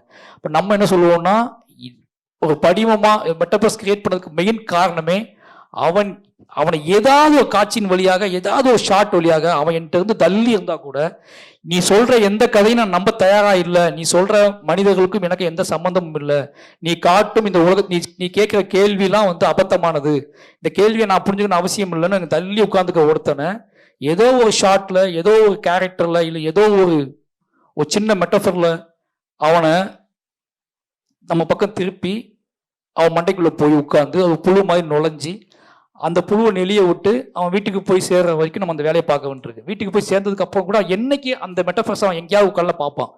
நீ வாழக்கூடிய சக மனிதர்கள் அத்தனை பேருமே அது சொல்ல தெரியாது அவங்களுக்கு. ஆனா ஏதோ வகையில எங்கேயோ ஒன்று தனித்து இருக்கும்போது அவன் ஏதோ புழுவை பார்த்தோ, பூச்சியை பார்த்தோ, எறும்பை பார்த்தோ, ஏதோ ஒன்றை பார்த்தோ அவன் ஒன்று யோசிக்கிறான், ஒன்று நினைச்சான். அதை யார்ட்டையும் சொல்ல மாட்டாங்க. ஆனா நம்ம தனியா ஒரு என்ன சொல்றது, நாம் ரொம்ப தனித்து விடப்பட்டிருக்கோம், நம்ம ஏமாற்றப்பட்டிருக்கோம், நம்ம துரோகம் செய்யப்பட்டிருக்கோம். அப்படிங்கிற சூழ்நிலையில் நம்ம தனியாக இருக்கும்போது நம்ம கண்ணுக்கு தென்படுற சின்ன உயிர் கூட மிஸ் பண்ண மாட்டோம். இந்த உயிர்மை நம்ம இருக்கக்கூடாதா அப்படின்னு தோணும், அது பாட்டில் போயிட்டு இருக்கு அப்படின்னு தோணும். அப்போ எல்லா மனிதனுக்குள்ளேயுமே அந்த விஷயம் இருக்கு. ஒரு உயிரோட சுதந்திரத்தை பற்றி அவன் ஒரு என்ன சொல்றது, அவன் அவன் அநீதிக்கு உட்பட்டிருக்கும் போது பறந்து புறாவை ரொம்ப பொறாமையா பார்க்கறான். அதே அவன் அந்த புறாவை சாப்பிடும் போது அவன் வேற ஒன்றா மாறிடுவான். அப்ப எல்லா மனிதர்களுக்கும் சக உயிர் மேல பார்வை இருந்துகிட்டே இருக்கு. அது தென்படுற எந்த உயிரா இருந்தாலும் சரி, அது அவனுக்குள்ள நுழைஞ்சி வச்சிருக்கு ஆல்ரெடி. இப்ப பரியன் பெருமாள் கருப்பியை நான் முதல் சீன்ல கொள்ளாம கருப்பியின் மெட்டஃபரா பரியனை காட்டுவதனால அந்த படத்தை பொது சமூகம் எப்படி ஹேண்டில் பண்ணிச்சுன்னா, கருப்பிக்கு அவன் உச்சி கொட்டின உச்சியில இருந்து தான் அந்த படத்தை பார்க்க ஆரம்பிச்சான். இல்ல கருப்பி இல்லாம அந்த படத்தை நான் டேரக்டா ஒரு பையன் ரயில்வே ட்ராக் செத்து கிடக்காமனா அந்த பையன் யாரு, அவன் என்ன பண்ணான், முதல்ல அவன் ஏதாவது பண்ணாம சும்மா கொள்ளுவாங்களா அப்படிங்கிற கேள்விக்கு. ஏன்னா அப்படி ரயில்வே ட்ராக்ல கொல்லப்பட்ட எந்த மனுஷனுக்கும் சரியான நீதி கிடைக்கவே இல்லை. ஓகேங்களா? ஆனா கருப்பிக்கு ஒரு நீதி கிடைச்ச மாதிரி பரியமாவோட சக்சஸ் பார்த்தா கருப்பிக்கு அவங்க நீதி கொடுத்தாங்க. அவன் கருப்பிக்கு நீதி கொடுத்த யாருமே கோகுல்ராஜுக்கோ வேற யாருக்குமே நீதியை கொடுக்கல. ஓகேங்களா? அப்போ நான் இந்த கதையை அவங்களுக்கு கடத்தது முயற்சி பண்ணது, உனக்கு என்ன ரொம்ப பிடிக்குமோ, நீ எதோட ரொம்ப அட்டாச் ஆகி இருக்கியோ, எதை நீ வந்து நீ ரொம்ப என்ன சொல்லு தங்கு தடை இல்லாமல் எதை நீ ரசிக்கிறியோ, எதை நீ பார்க்கிறியோ, எதை நீ கொண்டாடுறியோ, அல்லது எது கூட நீ உரையாடுறியோ, அது கூட அதை வச்சு உனக்கு கூட ஒரு கதையை கடத்துறேன் அப்படிங்கிற மைண்ட் செட்டு அங்கிருந்து தான் வருது எனக்கு. அப்போ நீங்க வந்து நல்லா பார்த்தீங்கன்னா, நாய் வந்து ஒரு மிகச்ச பெரிய சமூகத்துக்கும் நீங்க நம்ம சமூக இடைவெளியில் இருக்கக்கூடிய மிகப்பெரிய மெட்டஃபர் நாய்க்கும் மனுஷனுக்குமான உறவு. ஏன்னா வேற வேற நாய்கள் இருக்கு, அவ்வளோ நாய்கள் இருக்கு. ஒவ்வொரு நாயோடையும் அந்த நாயோட வகையை வச்சு அது எங்க வளருது, அதுக்கு எவ்வளோ அலோவ் பண்ணுவாங்க. நம்மளே நாய் வளர்த்தோம்னா என்னைக்கு அதை அவுத்து விடணும், என்னைக்கு அதை கட்டி போடணும், அது கால் வாங்கி என்னைக்கு வரணும், வீட்டுக்குள்ள என்னைக்கு வரலாம், வீட்டுக்குள்ள என்னைக்கு வரக்கூடாது அப்படின்னு எல்லா முடிவுமே ஆல்ரெடி எடுக்கப்பட்டு நமக்கு. அப்ப நாயை வச்சு சமூக ஏற்றத்தாழ்வை கட்டமைக்கிறது ரொம்ப ஈஸியா இருந்துச்சு எனக்கு. அந்த வகையில தான் மெட்டபர்ஸ் எவ்வளவு முக்கியமானது. இப்போ காட்சி படிமம் அப்படிங்கிறது படிமம் எவ்வளவு முக்கியமானது அப்படின்னா, சினிமாவை உண்மை மட்டும் பத்தாது, அவனுக்குள்ள அவனா இங்க நம்ம வந்து ஒரு சாதாரணமா அவன் கை தட்டிட்டு போகணும் நம்ம ஆசைப்படலை. நம்ம படங்கள் எப்பவுமே அவன் என்னை திட்டினாலும் சரி, என்னை ஏற்றுக்கிட்டாலும் சரி, அவன் இங்கிருந்து கிளம்பி படம் முடிஞ்சு கிளம்பி போகும்போது அவன் ஏதோ ஒன்று அவனை டிஸ்டர்பன்ஸ் பண்ணிக்கிட்டே இருக்கணும். ஒன்று அவன் வாயை அடைக்கணும், இல்லை அவன் என்னைக்காவது யார்ட்டையாவது புலம்பக்கூடிய இடத்துக்காக அவனை தள்ளணும். போய் என்னன்னா இப்படி ஒன்று எடுத்துட்டாங்க அப்படின்னு இடத்த கொண்டு போகணும். அப்போ அதுக்கு நம்ம வேலை செய்ய வேண்டியது, வெறுமனை உண்மை சொன்னால் அவன் ஏற்றுக்கவே மாட்டான். ஏன்னா உண்மையை நிராகரிச்சு பழக்கப்பட்ட சமூகம் நம்ம நம்பவும். ஏன்னா உண்மை நம்ம என்ன பண்ணுறோம்னா பேப்பரை பார்த்துட்டு அப்படி கடந்து போயிட்டே இருப்போம். எதுவும் நடந்திருக்கு, நமக்கு நடக்கலை, நாம பண்ணலை அப்படிங்கிற ஒன்றே போதுமானது ஒரு உண்மையை கடப்பதற்கு. ஆனால் ஒரு படிமத்தையோ இல்லை ஒரு புனைவையோ அப்படி கடக்க முடியாது. அவன் அதை வாங்கிட்டான்னா அது ஒரு பெரு சுமையாக அவனுக்கு உள்ளே இருந்துகிட்டே இருக்கும். அது பயங்கர பலமாக மாறி அவனை ஒரு நாள் வீழ்த்தும் அப்படிங்கிறது என்னோட நம்பிக்கை. ஓகே, ரொம்ப நல்ல பதில். எனக்கு இதை ஒட்டி என்ன தோணுச்சுன்னா, லைக் இந்த இன்டர்பிரிட்டேஷனை சில நேரங்களில் மிஸ்லீட் பண்ணப்பட்டதும் உங்கள் படத்தில் அது நிகழ்ந்திருக்கு. அதனால தான் அதை நான் யோசித்தேன். உதாரணத்துக்கு மாமன்னனில் வர ஃபகத் ஃபாசில் கட் நீங்கள் ஆப்வியஸ்லி அப்படி எழுதியிருக்க மாட்டீங்க. ஆனால் அது அந்த இன்டர்பிரிட்டேஷன் கம்ப்ளீட்டாக நிகழ்ந்ததுன்றது அந்த கான்ஷியஸை எப்படி பார்க்குறீங்க நீங்கள்? இல்லை, அது எடுக்கும்போதே உதய் சார் என்கிட்ட கேட்டார், அவரை வீழ்த்த வேண்டாமா அப்படின்னு கேட்டார். கடைசியில் வந்து ஏதாவது நடக்க வேண்டாமான்னு கேட்டார். அப்போ நான் சொன்னேன், நம்மளோட நோக்கம் அது கிடையாது. இன்னைக்கு அது எப்படி, இன்னைக்கு நீங்கள் வந்து யோசிச்சு பார்த்தீங்கன்னா அவங்களுக்கு அது புரியல இருந்தாலும் அர்த்தம், நமக்கு அது புரிஞ்சிருக்கு. ஓகேங்களா? எனக்கு அது பயங்கரமாக எந்த பாதிப்புமே ஏற்படுத்தலை. இவங்க அப்படி பண்ணது எனக்கு பாதிப்பை ஏற்படுத்த. அதுக்கான காரணம் என்னன்னா, எனக்கு நான் பண்ண தப்பு என்னன்னு சொல்லணும்னா, அந்த இடத்துல இப்போ யோசிக்கும் போது உதய் சார் ஒன்று சொன்னார் என்கிட்ட. அவன் கத்தனவேல் கண்ணை மூடின உடனே அவனுக்கு மனசுக்குள்ள அம்பேத்கர் வாய்ஸ் கேட்கும், அம்பேத்கரோட குரல் திரையில் ஒலிக்கும் அப்படின்னு நான் சொன்னேன். அப்போ அவர் சொன்னார், அம்பேத்கர் படத்தில் போடலாம் அப்படி சொன்னார். இப்போ நான் தான் சொன்னேன், இல்லை சார் அது ப்ரொபகண்டாக கூடாது, ஒரு சவுண்ட் கேட்கணும், இந்த சவுண்ட் யாரோட சவுண்ட் அவன் தேடணும், அந்த சவுண்டு கேட்ட உடனே இந்த வாய்ஸ் எங்கேருந்து வருது அப்படின்னு கேட்கணும். அவன் கண்ணுக்குள்ளே அவனோட உள்ளுக்குள்ளே அந்த சவுண்டு கேட்குது. நம்ம படம் போட வேண்டாம், நம்ம படம் ஃபுல்லாகவே இது யாரோட படம்னு தெரியும், ஆனால் அந்த சவுண்டு கேட்க வேணாம்னு சொன்னோம். அதை நான் பண்ணியிருந்துக்கலாமோன்னு தோணுச்சு இப்போ பார்க்கும்போது. அதையும் தாண்டி எனக்கு என்னென்னா, எனக்கு மேன்மையான கருத்து என்ன, நான் என்ன ஃபீல் பண்ணுறேன் அப்படின்னா, அவனை விக்டிமா இந்த படம் முடியும் போது அவன் விக்டிமா மாறணும்னு நான் நினச்சேன். அவன் விக்டிமா எப்படி மாறான்னா, நீ எவ்வளோ மோசமாக இருக்குன்னு பாரு அப்படிங்கிற புரிதலுக்கு அவனுக்கு தள்ளணும் அப்படிங்கிற இடத்துக்கு நான் முயற்சி பண்ணேன். ஓகேங்களா? அந்த முயற்சி இன்னைக்கு அவங்களுக்கு இன்னைக்குள்ள சூழல் அவங்க எப்படி புரிஞ்சுக்கான்னு எனக்கு தெரியல. நாளாக ஒரு 10 வருஷம் கழிச்சு இந்த படத்தை பார்க்கும்போது எப்படி புரிஞ்சுக்குவாங்க அப்படின்னா, அன்னைக்கு யார் மேலவே உட்காந்துருக்கா, யார் மேன்மையானதா இருக்கா, யார் அடுத்த கட்டத்துக்கு நகர்ந்துருக்கா அப்படிங்கும்போது நிச்சயமா அதிவீரனும் மாமனும் அடுத்த கட்டத்துக்கு நகர்ந்துருப்பாங்க, இவங்க அங்கேயே நிற்பாங்க அப்படின்னு ஒன்று இருக்குல்ல. அந்த புரிதல் தான் போதும். நம்ம என்னன்னா உடனே ரியாக்ட் நம்ம பதில் சொல்லவே முடியாது. அதான் சொன்ன புனைவுங்கிறது உடனே ரியாக்ட் பண்ணுறதுக்கான விஷயமே கிடையாது. அது நாளாகும். அது ஊறப்பட்ட ரொம்ப ஊற வச்ச விஷம் மாதிரி அது நீ வந்து உள்ள ஊறி உனக்கு என்னைக்கு அது தாக்கத்தை ஏற்படுத்தும் அப்படின்னு ஒன்று இருக்குல்ல. இன்னைக்கு அதை பண்ணவங்க எல்லாருமே ஊரில் இருந்துக்கலாம், நாளைக்கு அவன் அங்கேருந்து கிளம்பி ஒரு நகரத்துக்கு வருவான். இன்னைக்கு அதை பண்ணவங்க எல்லாருமே ஏதோ கிராமத்தில் இருந்துக்கலாம், ஏதோ ஊரில் இருந்துக்கலாம், இல்லை வேற ஒரு லைஃப் ஸ்டைலில் இருந்திருப்பான். ஒரு கட்டத்துக்கு மேலே காலத்தின் போக்கில் அவன் வேற இடத்துக்கு வருவான்.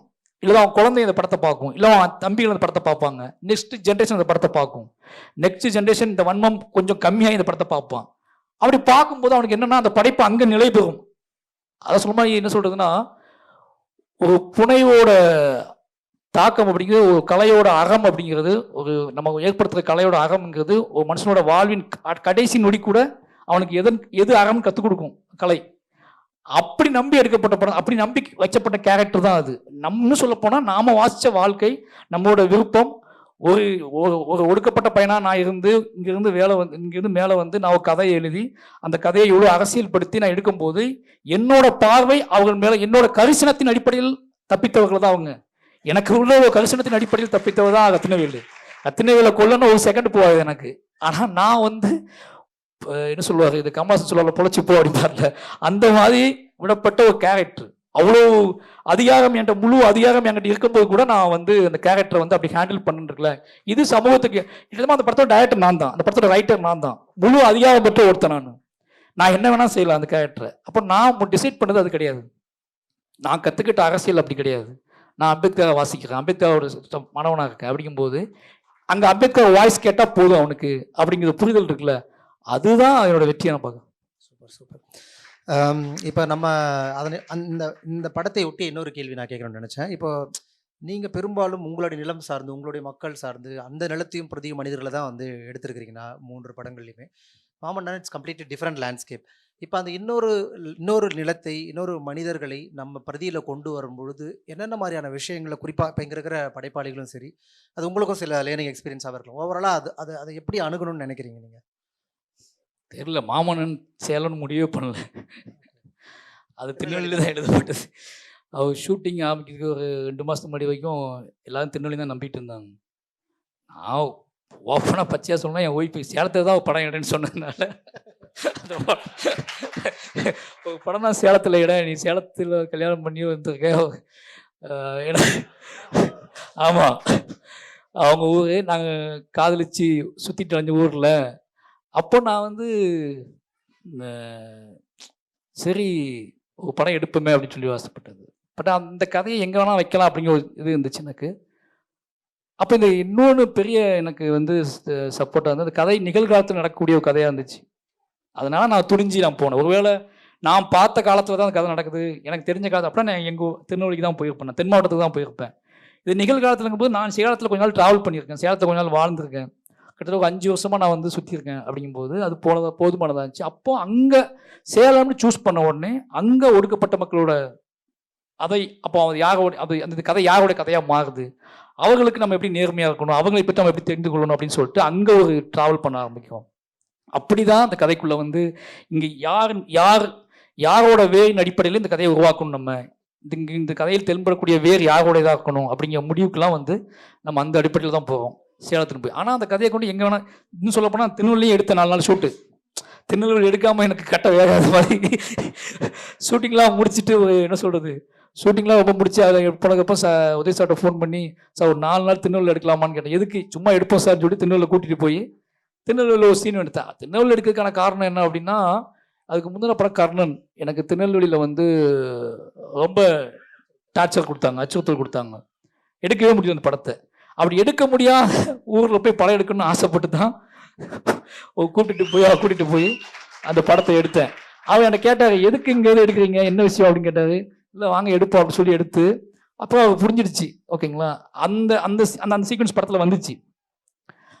நம்ம ஒரு வேலை செய்யும் போது எனக்கு என்ன திருநெல்வேலியில் இப்போ 4 படம் பைசன் திருநெல்வேலி எல்லாமே திருநெல்வேலி ஆகும்போது அந்த மனிதர்கள் அந்த மனிதரோட வாழ்க்கை அப்படின்னு முடிவு பண்ணி எடுத்ததுனால அது எல்லாமே அங்கேயே தேவைப்பட்டுச்சு. அந்த முகங்கள் தேவைப்பட்டுச்சு, அந்த நிலம் தேவைப்பட்டுச்சு, அந்த வெயில் தேவைப்பட்டுச்சு, அதெல்லாம் ஓகே. பட் சேலத்தில் நான் வந்து மாமன்னன் கதையை எழுதும்போது இது போய் தமிழ்நாடு சட்டமன்றத்தில் போய் சபாநாயகராக உட்காரான்னு சொல்லும்போது இந்த கதை தமிழ்நாட்டின் எந்த ஊரில் இருந்து வேணாலும் கிளம்பி ஒருத்தன் வரலாம் அப்படிங்கிற மைண்டுக்கு போயிட்டேன் முதல்ல. அதனால சேலத்தை ஓகே பண்ணி போனது. அதுக்கப்புறம் அந்த சேலமாகவே ஒன்று கொடுக்கல, சேலம் மாவட்டமே ஒன்று கொடுக்கல. அப்படி கொடுத்த விஷயங்களும் நம்ம சுற்றி அலையும் போது ஒவ்வொருத்தங்க ஒவ்வொன்று சொல்லுவாங்கல்ல, அப்படி கேட்ட விஷயங்கள் தெரிஞ்ச விஷயங்கள் இதெல்லாம் உள்ள கனெக்ட் ஆகி அந்த படம் முழுமையடைஞ்சிச்சு. அவ்வளோதான்.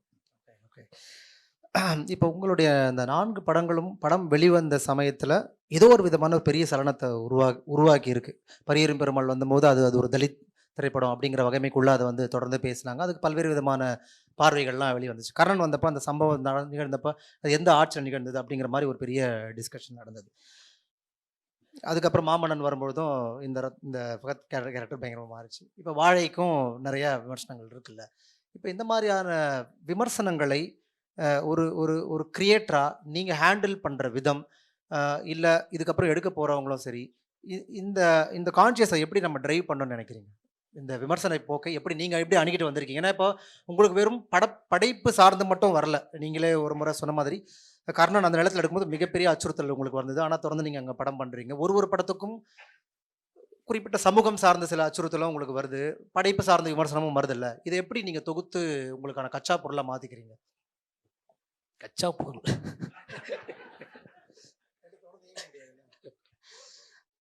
மூலப்பொருள், கச்சா பொருள்னு இது தப்பாக மாற்ற மாதிரி தெரியுது எனக்கு மைண்ட் வருது.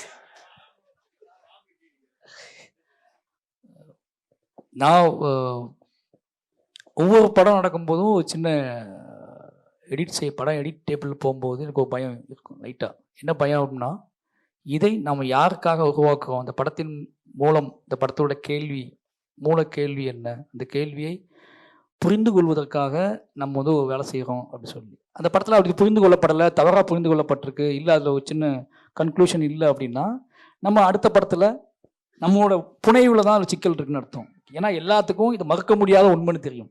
இது பரியரும் பெருமாளாக இருக்கட்டும், கர்ணனாக இருக்கட்டும், மாமன்னனாக இருக்கட்டும், வாழையாக இருக்கட்டும், இதில் எழுப்பப்பட்ட கேள்விகள் எல்லாமே அந்த நிகழ்வு சார்ந்து அந்த வாழ்வு சார்ந்து எடுக்கப்பட்ட கேள்விகள் கிடையாது. அந்த திரைக்கதையே அதோட புனைவின் வீட்டில் விஷயங்கள் இருக்குல்ல, அதை ஒரு புனைவிலிருந்து ஒரு கேள்வி நான் உருவாக்குறேன்னு சொல்லிட்டு அந்த புனைவுக்குள்ளே போய் ஒரு நிஜ கேள்வி நம்மகிட்ட கேட்கறது. ஓகேவா, அது கேட்குறவங்களுக்கே அது புனைவுன்னு தான் தெரியும், அதை உருவாக்கப்பட்ட நோக்கமும் அவங்களுக்கு தெரியும். ஆனால் அதுலேருந்து அந்த கேள்வியை பிரித்து எடுத்து அதை உண்மையாக மாற்றிக்கிட்டு அவங்க ஒரு கேள்வி கேட்பாங்களா. ஒரு புனைவு அப்படிங்கிறது நிலை பெறக்கூடிய உண்மை, வாழ்வின் அறமாக நிலை பெறக்கூடிய உண்மையாக நம்ம முன்வைக்கிறோம். அவங்க அதை எடுக்க மாட்டாங்க. நம்ம எங்கே அதை சாட்டிஸ்ஃபைட் ஆகும் அப்படின்னா, எங்கேயோ தென்படுகிற எதுவும் மற்ற சாதாரண மனிதர்கள் நம் கையை குலுக்கி பேசும்போது அந்த படத்தில் நம்ம எதற்காக விமர்சிக்கப்பட்டோமோ, இல்லை எதற்காக நம்ம வந்து நமக்குள்ள ஒரு டிஸ்கஷன் வந்துச்சோ, ஒரு தடுமாற்றம், ஏதோ ஒரு சின்ன ஒரு மைண்ட் செட் வந்துச்சோ, அதை எல்லாத்தையும் தென்படக்கூடிய எளித மனிதர்கள் வந்து உங்களை போக்கிடுவாங்க. அப்போ நமக்கு டக்குன்னு அவங்க ஓப்பன் பண்ணி விடுவாங்க. அப்போ எல்லாம் தெரிந்த என்னை பற்றி, என்னோட அரசியல் பற்றி, என்னோட வீடு, தெரு, அட்ரஸு, நான் எங்கே வேலை பார்த்து இதெல்லாம் தெரிந்து சொல்லக்கூடிய ஒரு மனிதனோட விமர்சனத்துக்கும் என்னை பற்றி எதுவும் தெரியாத ஒரு மனிதன் என் படைப்பின் வழியாக அவன் என்னை கையை பற்றி சொல்லக்கூடிய விமர்சனத்துக்கும் வித்தியாசம் இருக்குது. அந்த விமர்சனத்தை நீங்கள் எடுத்துக்கிட்டீங்க அப்படின்னா, அதை எடுத்துக்கிட்டு நீ இப்படி நான் ட்ராவல் பண்ண ஆரம்பிச்சு அப்படின்னா என்னன்னா, இங்கே நாம் மட்டுமே சேர்ந்து வேலை பார்க்க கிடையாது சினிமா. அதில் நிறைய விஷயங்கள் இருக்குது. அதில் ஒருத்தர் பணமும் போடுறாரு. ஓகேங்களா? அப்போ நம்ம நிறைய விஷயங்கள் வேலை பார்க்குறோம். நாம தென்படக்கூடியது நம்மளை மட்டும் வெளியே எடுக்கிறாங்கல்ல, அதில் நம்ம நேர்மையாக்கமா மட்டும்தான் முக்கியம். மொத்த படத்தில் நம்ம எப்படி இருக்கோம் அப்படிங்கிறது. ஏன்னா அதில் நிறைய நான் மட்டும் கிடையாது. அதில் என்னோட ப்ரொடியூசர் இருக்காரு, என்னோட ஹீரோ இருக்காரு, எல்லாருமே இருக்காரு. ஆனால் அந்த படத்துக்குள் தங்கி எஞ்சி நிற்கிற அறம், அந்த படத்துக்குள் தங்கி எஞ்சி நிற்கிற நேர்மை, அந்த படத்துக்குள் தங்கி எஞ்சி நிற்கிற அரசியல், அந்த படத்துக்குள் தங்கி எஞ்சி நிற்கிற கேள்வி நிலையானதா, அது நேர்மையானதா, அது அறம் இருக்கிறதா அப்படிங்கிற கேள்வி தான் நம்ம இருக்கோம். அதை பிள்ளைன்னு சொல்லும்போது தான் நாம் ஓகே நம்ம தப்பாக ஒன்று பண்ணிட்டோமோ, இப்படி புரியப்பட்டுட்டோம் அப்படிங்கிற பதட்டத்துக்கு நம்ம போக முடியும். அந்த கேள்வியை உங்களோட கேட்காம, அதை பற்றி டிஸ்கஷனுக்கு போகாமல், நீ இப்படி எடுத்துட்டு அங்கே சுலோவாயிடுச்சு, இங்கே இதுவாயிடுச்சு, அங்கே அதுவாயிடுச்சு சொல்கிறதுக்குல அதை நீங்கள் கன்சிடர் பண்ண அவசியமே கிடையாது. ஏன்னா ஒவ்வொரு படைப்பையும் ஒவ்வொன்று எழுதும்போது நீங்கள் உங்களுக்கு தெரியும் இதை எப்படி சொல்லணும் அப்படின்னு சொல்லி. எப்படி சொன்னால் இது காலம் பின்னாடி இன்னைக்கு உள்ள 4 நாள் தேட்டரில் நிற்கும். இந்த 4 நாள் ரஷ்ஷுக்கு 4 நாள் ப்ரெஷருக்கு பார்க்குற படம் பின்னாடி ஒரு டாக்குமெண்ட்டை நம்ம எடுக்கிறது எல்லாமே சினிமாவை தாண்டி இது நிலை பெறணும்னு எடுக்கிறோம். இந்த கேள்வியும் இந்த பதிலும் நிலை பெறணும்னு எடுக்கிறோம். அப்போ இந்த 4 நாள் ஓடுறதையும் தாண்டி பின்னாடி இது ஒரு டாக்குமெண்ட்டாக மாறணும். பின்னாடி நம்ம வாழ்வை பற்றி நம்ம அரசியலை பற்றி தொகுக்கும் போது இது ஒரு கேள்வியாக மாறணும். இப்படி ஒரு கேள்வி வைக்கப்பட்டிருக்கு, இப்படி ஒரு காட்சிப்படுத்தப்பட்டிருக்கு, இப்படி ஒரு படிமம் உருவாக்கப்பட்டிருக்கு அப்படிங்கிற இடத்துக்கு அது வரணும் அப்படின்னா நம்ம அது வரைக்கும் போகணும். அது அப்போ இன்னைக்கு நம்மளை தெரிஞ்சுக்கிட்டு நம்ம மீது வச்சுக்கிட்டு நம்மளை முன்வைத்து நம்மளோட நான் போட்டுக்க பேண்ட் ஷர்ட்டை முன்வைத்து நான் வர காரை முன் வச்சு நடக்கக்கூடிய விவாதத்துக்கு நான் பதில் சொல்ல முடியாது. ஓகேங்களா? என்னை பற்றி எதுவுமே தெரியாத, என்னை பற்றி நான் கருப்பு இப்போ பேசிட்டு போனார்ல, மாரிசெல்வராஜன் பேசினார், தெலுங்கு ரைட்டர் பேசினார்ல, இவ்வளோ எங்கா நீ அப்படின்னு கேட்டார் என்கிட்ட. இவ்வளோ சின்ன பையனா நீ அப்படின்னு கேட்டார். ஓகேங்களா? இவ்வளோ சின்ன பையனா நீ நம்பவே முடியல அப்படின்னாரு. அப்போ அதுதான் நம்ம இந்த வயசுக்குள்ளே நம்ம இருந்தோம் ஒன்று யோசிக்கணும். நமக்கு அவ்வளோ பெரிய வாழ்க்கை இருக்குன்னு இருக்குல்ல. அப்போ நம்மளை இப்போ வாழை எனக்கு பெரிய பாராட்டு நான் நினைக்கிறது. திருச்சியில் நடந்து போயிட்டு இருந்தேன் ஒரு நேரம், நைட்டு 12 மணி இருக்கும். அஸ்டன்ஸ் எல்லாம் பேசிட்டு போயிட்டு இருந்தோம். யூனிவர்சிட்டிக்கு போகும்போது எவ்வளோ பைக்கில் 3 பேர் வந்தாங்க. ஒரு அம்மாவோட பொண்ணு எல்லாம் வந்தாங்க. டக்குனு கீழே இறங்கி ஓடிந்து கையை பிடிச்சி கையில் கிடந்த முகத்தை கட்டி போட்டுவிட்டாங்க. எதுவுமே பேசலாம், அழுதுகிட்டே நின்றாங்க. எனக்கு ஒன்றுமே புரியல. நான் அந்த உடனே அது எப்படி தேட்டர்னு தெரியல. அவங்க உடனே கிளம்பி போயிட்டாங்க, ஒன்றுமே சொல்லல. 2 பேருக்கு உரையாடலே நடக்கலை. பின்னாடி அவங்க எனக்கு கால் பண்ணி என் மனைவிட்ட பேசும்போது தான் அவங்க எந்த வாழ்க்கையிலேருந்து நீங்கள் அவங்க பொண்ணுங்க 2 பேரும் டாக்டருக்கு படிச்சிருக்காங்க, அவங்களோட பாயிண்ட் முதல் புள்ளி எங்கேருந்து தொடங்கினாங்கன்னு ஒன்று இருக்குல்ல, எங்கேருந்து தொடங்கி எங்கே வந்திருக்கோன்னு இருக்குல்ல, அது அவங்களுக்கு வாழை மிகப்பெரிய. இப்போ நானும் அதே மாதிரி அந்த புள்ளியிலேருந்து இங்கே டைரக்டர் ஆகிட்டேன்னு ஒன்று இருக்குல்ல, இப்போ கனெக்ட் பண்ணிக்கிற விதம் அது பயங்கரமாக இருந்துச்சு. இந்த மாதிரி இடத்துல தான் நான் பயங்கரமாக நிறைவடைகிறேன். இப்படி தான் நம்ம கடக்க முடியும். நாம் இதெல்லாம் செய்கிறோம் அப்படின்னா, இந்த மாதிரி படங்களை தான் எடுக்கிறோம் அப்படின்னா, நாம் எளிய மனிதர்களோட பாராட்டுகளையும் எளிய மனிதர்களோட கேள்விகளையும் விமர்சனங்களையும் மைண்டில் வச்சுக்கிட்டு தான் நம்ம கடக்க முடியுமா ஒழிஞ்சு, நாம் ஆல்ரெடி இவன் என்ன சொல்லுவானோன்னு நினச்சதை எடுக்கிறோம். அப்படி நம்ம படம் எடுக்கும் போது இவன் என்ன சொல்லுவான்னு தெரியலையே அப்படின்னு நினச்சி எடுக்கிறோம். அந்த ஆள் சொல்றது நம்ம பயப்பட வேண்டியது இல்லை. ஏன்னா நம்ம படம் எடுக்க முன்னாடியே தெரியும் இந்த ஆள் என்ன சொல்லுவான்னு தெரியலையே நமக்கு அப்படின்னு சொல்லிட்டு. அதனால் அதை கடந்து போகிறது ரொம்ப ஈஸி. ஓகே இப்போ அதை நான் புரிஞ்சுக்கிறேன், பொருட்படுத்துகிறேன். அதே நேரத்தில் இந்த மாதிரியான இப்போ சமீபமாக என்ன ஆகுதுன்னா, இந்த ட்ரெண்டு முடிஞ்சிருச்சு, வெளியில் சொல்கிறத நான் சொல்கிறேன், இந்த ட்ரெண்டு முடிஞ்சிருச்சு, சும்மா இவன் நசுக்கப்பட்ட அப்படின்னு சொல்கிறானுங்க. அப்புறம் இந்த ட்ரெண்டு முடிஞ்ச மாதிரியான ஒரு தோரணையை வெகுஜன ஊடகங்களில் ஒரு விவாதமாக மாற்றுறாங்க. இதுக்கு சாதகமாக பேசுகிறதும் இருக்குன்றப்போ நம்ம அதை பொருட்படுத்த தேவையில்லை. ஆனால் இந்த மாதிரியான ஒடுக்கப்பட்ட பிரதிகளை, விளிம்புநிலை மக்களை தொடர்ந்து படைப்புகளாக எழுதக்கூடியவர்கள் தங்களை இன்னும் சுய விசாரணை செய்து கொள்ளக்கூடிய இடங்களாக அல்லது அரசியல் நகர்வுகளாக நீங்கள் எதை பார்க்குறீங்கன்னு நான் தெரிஞ்சுக்க விரும்புகிறேன். இப்போ நம்ம பொலிட்டிக்கலான படங்கள் தொடர்ந்து எடுக்கிறோம். இந்த பொலிட்டிக்கலான படங்கள் இதே மாதிரி எடுக்கிறாங்கப்பா, திரும்ப சோகத்தையே காட்டுறாங்கப்பா, திரும்ப நீங்களும் அடிக்கிறீங்கப்பா, வன்முறையை நீங்களும் தான் செய்கிறீங்க, இப்போ நம்ம அதுக்கு எதிர்ப்புணர்வுன்னு பேர்லாம் சொல்கிறோம் திரும்ப. பட் ஆனால் இது ஒரு விதமான ஒரு அயற்சி உருவாக்கக்கூடிய தோரணையை தொடர்ந்து உருவாக்குறாங்க. We don't mind that, okay.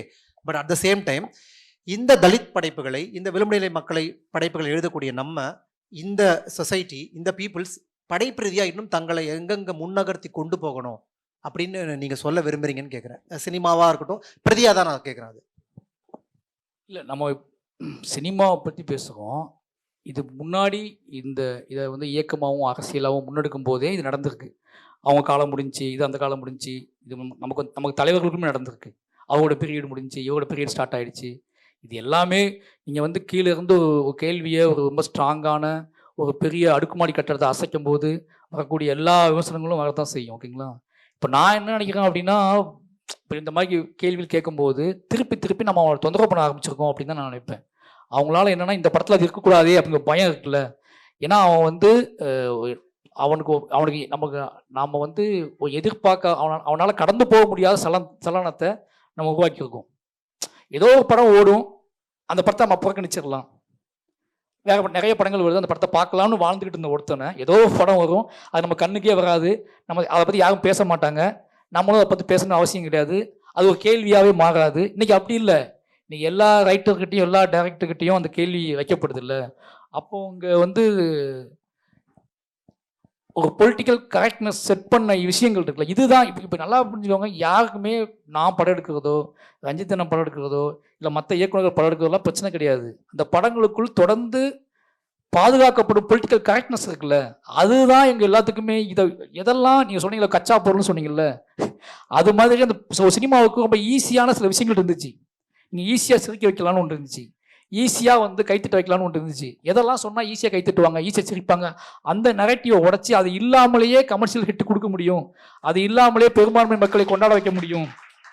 இப்போ யோசிச்சு பார்த்தீங்கன்னா, ரஞ்சித் அண்ணன் படங்கள்ல என்னோட படங்கள் நான் நல்லா யோசிச்சு அப்பப்போ நான் பெருமையாக சொல்லுவேன் அஸ்டன் கிட்ட, நீ எதெல்லாம் நீ வந்து எதெல்லாம் சினிமாவுக்கு கமர்ஷியல் ஹிட்டுக்கு நீ நினச்சிக்கிட்டு இருந்தியோ அது எதுவுமே இல்லாமல் இந்த படங்கள் வெற்றி அடைஞ்சிருக்கு. எந்த ஹீரோவும் போய் பயங்கரமாக குத்து டான்ஸ் ஆட மாட்டான், எந்த ஹீரோவும் போய் ஒருத்த டபுள் மீனிங்ல பேச மாட்டான், கலாய்க்க மாட்டான், அவன் குடிச்சிட்டு குடிய பெருமையாக பேச மாட்டான், இது எதுவுமே பெண்களை இழிவாக பார்க்க மாட்டான், ஒரு ஷார்ட் இருக்காது. இப்படி எதுவுமே நீ எதுக்கெல்லாம் பயங்கரமாக ரைஸாகி கைத்திட்டியோ டக்குன்னு உன்னோட அறிவை ஒரு போதை மாதிரி அப்படி உள்ள நுழைஞ்சவனே கைத்திட்டுள்ள, அதை யார் சொல்றானே தெரியாம அந்த வார்த்தையை கேட்ட அடுத்த செகண்ட் கைத்திட்டுள்ள. அப்படி ஒரு வார்த்தை படத்தில் இருக்கவே இருக்காது, அப்படி ஒரு வார்த்தை இருக்காது, அப்படி ஒரு ஷார்ட் இருக்காது, டக்குன்னு வா அப்படி ஒரு ஷார்ட் இருக்காது. அப்போ இதெல்லாம் உடைச்சிட்டு இந்த படங்கள் ஹிட் ஆனது தான் ஒரு சிக்கல். அப்போ திருப்பி அதை பண்ண முயற்சி பண்ணும்போது என்னன்னா, எப்படி முயற்சி பண்றது? அப்போ இதன் மீது ஒரு அயற்சியை உருவாக்கி திருப்பி அது வேணும், அது வந்தால் தான் நிறைய பேரால் படமே எடுக்க முடியும். இங்கே அப்படி சூழல் இருக்கு. திருப்பி அந்த பொலிட்டிக்னஸ் கரெக்ட்னஸ் இல்லாமல் கதை சொல்லும் போதே அவங்களுக்கு கதை சொல்ல போகும்போது இது என்ன சொல்லுவானுன்னு தெரியல அப்படிங்கிற பயம் வந்து அவங்களுக்கு, நமக்கு ஒரு பயம் இருந்துச்சு இல்லை, இந்த கதையை எப்படி சொல்ல போகிறோம் அப்படின்னு இருந்துச்சு இல்லை.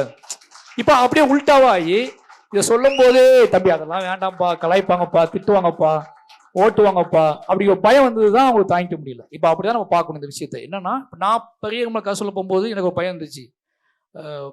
கதை சொல்லிட்டு வரும்போதே அவன் டாக்டர் அம்பேத்கர் ஆவேன்னு சொன்னான்னு இருக்குல்ல, அந்த இடத்துக்கு வரும்போதே அவன் கண்ணை பார்ப்பேன், பிடிச்சோட கண். அந்த கண்ணு லைவா இனி அப்படியே கண் இமைக்காம பார்த்துக்கிட்டு இருக்குன்னா கடந்து போவேன். அந்த கண்ணு அப்படியே அந்த கண்ணில் தெரிஞ்சிடும். அந்த கண்ணு வந்து அப்படியே ஒரு சின்னதாக ஒரு ரவுண்ட் அடிச்சுட்டு போகும். ஓகேங்களா? அந்த ரவுண்டில் வந்து இந்த கதை மூவ் ஆகணுமா வேண்டாமான்னு முடிவு பண்ணுவேன். அப்படியே ஒரு 100 பிடிச்ச கடந்து வைப்பேன். இன்னைக்கு அது அப்படியே உள்டாவாகி ஒரு ஃபர்ஸ்ட் சீட்டில் ஒரு பொண்ணு ஓடி வரா சார், ஹை ஸ்பீட் ஷாட்டில் ஓடி வரா சார் சொல்ல முடியல அவனால்.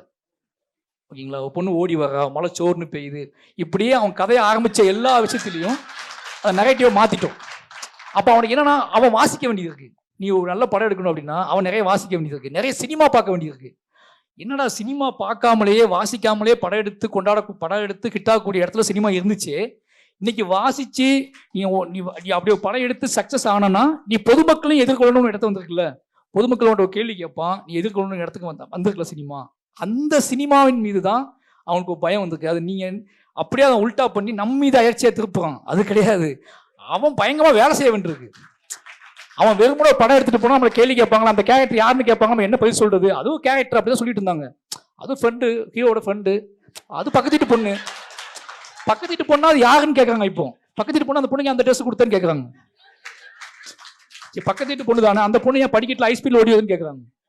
ஓகேங்களா? அந்த கேள்வியை தான் இந்த விஷயத்தை தான் என்ன பண்றான்னா இந்த பக்கமா திருப்புறான். நான் எளிமையா ரொம்ப ஈஸியா எனக்கு பிடிச்சவங்க நாங்களாம் சேர்ந்து ஒரு படம் எடுத்துக்கிட்டு, நாங்களா வந்து எங்கள் முதலாளிகள் இருக்காங்க, நாங்களா இருக்கோம், நாங்கள் டக்குன்னு ஒரு நாள் கதை ரெடி பண்ணி 35 நாள் படத்தை முடிச்சுக்கோம், 40 நாள் படத்தை முடிச்சிருவோம். படம் ஹிட் ஆகி போயிட்டு இருந்துச்சு. இன்னைக்கு அப்படி இல்லை. ஒரு திரைக்கதை எழுதும் போது 2 ரைட்டர் தேவைப்படுறாங்க, கூட ஒரு ஸ்கிரிப்ட் டாக்டர் தேவைப்படுறாங்க. தலைவா இதை பார்த்து சொல்லு தலைவா அப்படிங்கிற இடத்துக்கு வந்து சினிமா வந்துருச்சு இல்லை. இல்லை ஏதாவது இருந்தால் தூக்கி போட்டு தலைவா, இது எனக்கு தெரியல, இது இருக்கா. நான் நிறைய பேர் கேள்விப்பட்டிருக்கேன், எனக்கே வந்து நிறைய பேர் அனுப்புவாங்க. எனக்கே நிறைய பேர் தலைவா ஸ்கிரிப்ட் இருக்கு, அதை கேட்டு கொஞ்சம் ஏதாவது தப்புன்னு தான் நம்ம இழுத்து விட்டுதியா அப்படின்னு சொல்லுவாங்க. என்ன தப்புன்னா எதை கேள்வி கேட்பாங்கன்னு அவங்களுக்கு தெரியும், ஆனால் அவங்க வழியில் அவங்க எழுதி பழகிருப்பாங்க. அதை எழுதிடுவாங்க. தலைவா இதுக்குமா கேள்வி கேட்பாங்க அப்படின்னு கேட்பாங்க என்கிட்ட. ரொம்ப நண்பர்களாக இருப்பாங்க, அவங்க பொது புத்தியில் வாழ்ந்துருப்பாங்க. ஏவா இதெல்லாம் வந்துச்சுன்னா பொழந்துருவாங்க அப்படின்னா வச்சுங்க, அப்போ தூக்கி விட்டு தலைவா. அது அது செம சீன் ஆச்சு தலைவா. செம சீன் ஒன்று இருக்குல்ல, செம சீனை நம்ம வந்து முதல்ல அதை வந்து நம்ம அறிவுக்கு உட்படுத்தியிருக்கோம். என்ன செம சீன், என்ன அடிப்படையில் செம சீனோ கேள்வி வந்திருக்கு. அதை தான் அவங்க என்ன பண்ணுறாங்க அப்படின்னா, இது போதும்பா இது போதும்பா அப்படின்னா, ஃப்ரீயாக விடுங்களா, சினிமா விடு, அது ஃப்ரீயாக எடுக்க விடுங்கிறது அவன் என்னன்னா, அவன் இங்கே இருந்த ஆல்ரெடி ஈஸியாக எளிமையாக இருந்த சக்ஸஸை திருப்பியாக அனுபவிக்கணும்னு ஆசைப்படுறாங்க. இன்னைக்கு சக்ஸஸ் அடைஞ்சுக்க அத்தனை பேருமே எளிமையான முறையில் சக்ஸஸ் அடையல. அவங்க தன்னை பற்றி, தன்னோட அரசியலை பற்றி, தன் வாழ்க்கையை பற்றி முழுமையாக தெரிஞ்சுக்கிட்டு எதிர்த்தாப்புல இருக்க பணம் போடுற ஒருத்தங்கிட்ட அவரை நம்ப வச்சு அவர் கூட சேர்ந்து ட்ராவல் பண்ணி அந்த பணத்தையும் வாங்கி கொடுத்து, அந்த பணத்தையும் ஜெயிக்க வச்சு, போட்ட பணத்துக்கு திருப்பி பணமும் வாங்கி கொடுத்து, அதுக்கு பதிலாக அவங்க நல்ல மரியாதையும் வாங்கி கொடுத்து, நல்ல பேரையும் வாங்கி கொடுத்து, இந்த மாதிரி படத்துக்கெல்லாம் நல்ல நல்ல மனசு வேணும்ப்பா ப்ரொடியூசருக்கு அப்படி சொல்கிறக்கூடிய பேரையும் நம்ம வாங்கி கொடுத்துருக்கோம். ஓகேங்களா, நாம் உருவாக்குறது சாதாரண விஷயம் கிடையாது. இப்போ நம்ம கூட ஸ்டேஜ் ப்ரொடியூசர்லாம் சந்தோஷப்படுறாங்க. ஓகேங்களா, ஒரு நல்ல மரியாதை இருக்கு அவங்களுக்கு. இதை வந்து ரொம்ப சாதாரண விஷயம் கிடையாதுன்னு தெரிஞ்சுக்கிட்டதுனால இதன் மீது ஒரு அயற்சியை உருவாக்குவதற்கான ரொம்ப ஈஸியான நடைமுறைகளை மறுபடியும் பழைய கதையை திறக்கிறதுக்கான வேலைகள் நடந்துட்டு இருக்கும். சூப்பர். ரொம்ப முக்கியமான ஒரு பதில் அவர் சொன்னார். ஏன்னா இந்த கிரியேட்டிவ் ஸ்பேஸில் இருக்கிறவங்களுக்கு ஒரு கேள்வி இருந்துகிட்டே இருக்கும். நம்ம ஒரு கருத்தையை ரொம்ப ப்ரோக்ரெசிவாக சொல்லும் போது அதனுடைய பொலிட்டிக்கல் கரெக்ட்னஸால் அதனுடைய சுவாரஸ்யம் அடிபட்டு போயிடுமோ அப்படிங்கிறது வந்து தமிழ் ஷோவில் நீண்ட காலமாக நகைச்சுவைங்கிற பேரில், பெண்களை கேலி செய்கிற பேரில், அப்புறம் உடல் ரீதியான பாடி ஷேமிங் பண்ணுற பேரில் ரொம்ப ஈஸியாக சுவாரஸ்யமான சில காட்சிகளை வந்து தமிழ் சினிமாவில் வச்சிட முடியும். ஆனால் பொலிட்டிக்கல் கரெக்ட்னஸோடவும் அந்த சுவாரஸ்யத்தை வேறு வகையில் கொடுக்க முடியும் அப்படின்னு நிரூபித்த மிக முக்கியமான இயக்குநர்களாக ரஞ்சித் அவர்களையும் மாரி செல்வராஜ் அவர்களையும் இந்த மேடையில் வந்து நம்ம வந்து சொல்லலாம். ஸோ அப்கமிங் ரைட்டர்ஸ்க்கு ரொம்ப முக்கியமான ஒரு ப்ராசஸாக வந்து அதை வந்து நம்ம வந்து அதை பார்க்கலாம். முக்கியமான விஷயம் சொல்லணும்னு நினச்சேன், இந்த பரியரம்பு மல்ல ஒரு பாட்டு இருக்கு, இந்த ரெக்க வச்சா வானத்தல்லன்னு ஒரு பாட்டு இருக்கு. அந்த பாட்டு நாங்கள் எழுதி ரஞ்சிதனுக்கு போட்டு காமிச்சோம். அது வந்து கவிஞர் விவேக் எழுதியிருப்பார். ஓகேங்களா, அதில் ஒரு வார்த்தை வரும். அந்த பாட்டு எப்படி ஆரம்பிக்கும்னா, பொட்டக்காட்டில் பூவாசம் பொட்டப்புள்ள ஓவாசம் தான் அந்த பாட்டு எழுதியிருப்பார். அது நம்ம தமிழ் சினிமாவில் பழக்கப்பட்ட ஒரு வார்த்தை. ஓகேங்களா, அது யாருக்குமே தப்பாக தெரில. அப்போ நான் ரஞ்சிதன் கேட்கும்போது அந்த பொட்டப்புள்ள தூக்கிடுறான்னு சொல்கிறாரு. ஓகேவா, அப்போ நான் போய் சொல்கிறேன் அந்த பொட்டப்பிள்ளை தூக்கிடலாம், அப்போ அந்த பொட்டப்பிள்ளைன்னு இருக்கலாம் தூக்கிடலான்னு சொல்கிறோம். இது வந்து ஃபஸ்ட்டு படம் எனக்கு. அப்போ எனக்கு நிறைய அறிவுகள் சொல்லுவாங்கல்ல, ஏன்னா அது ரொம்ப சாதாரண வார்த்தைங்க, எல்லா இடத்துலையும் பேசுவாங்க. இப்போ பொட்டப்பிள்ளை எப்படி பொட்டப்பிள்ளை இப்போ எப்படி தான் சொல்கிறது அப்படிங்கிற மாதிரி ஒரு நெருக்கமான வார்த்தை. பட் அதை ஃபைட் பண்ணி நான் வந்து இல்லை வேண்டாம் தூக்கி சிட்டுப்புள்ளுன்னு மாற்றணும். ஓகேங்களா, சிட்டுப்புள்ள வாசம்னு மாற்றணும்.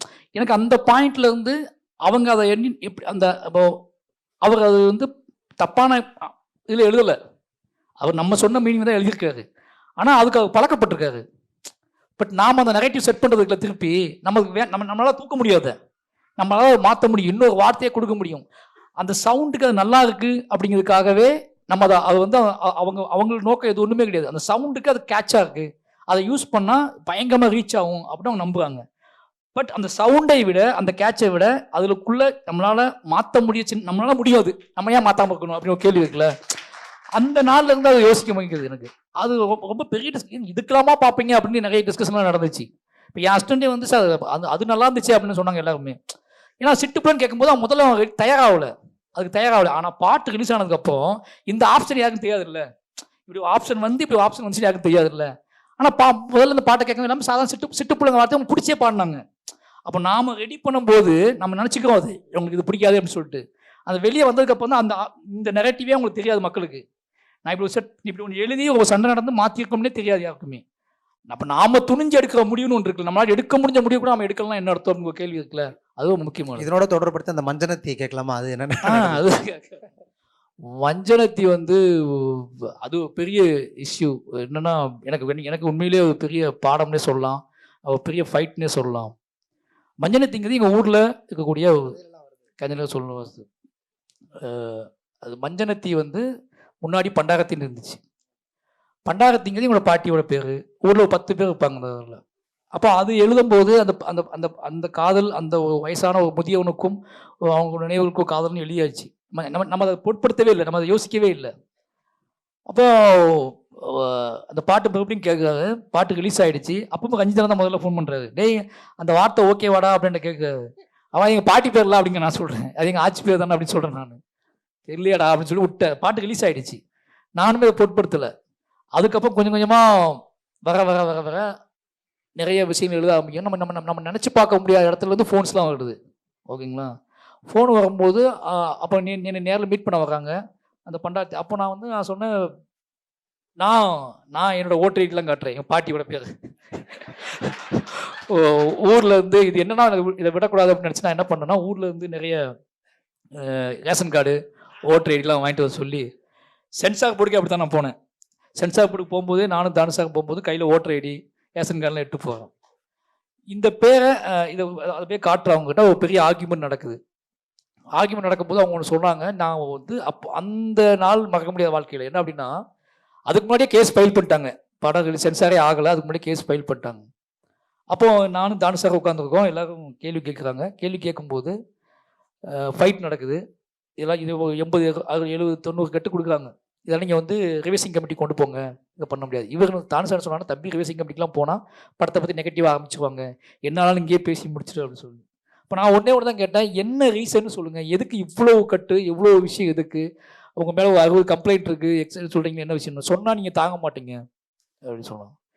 சொன்னால் அவங்க நீங்கள் ஃபீல் பண்ணுவீங்க அப்படி சொன்னாங்க. இல்லை நீங்கள் சொல்லுங்கள் பரவாயில்ல அப்படின்னு சொல்லி தான் சொன்னோம்.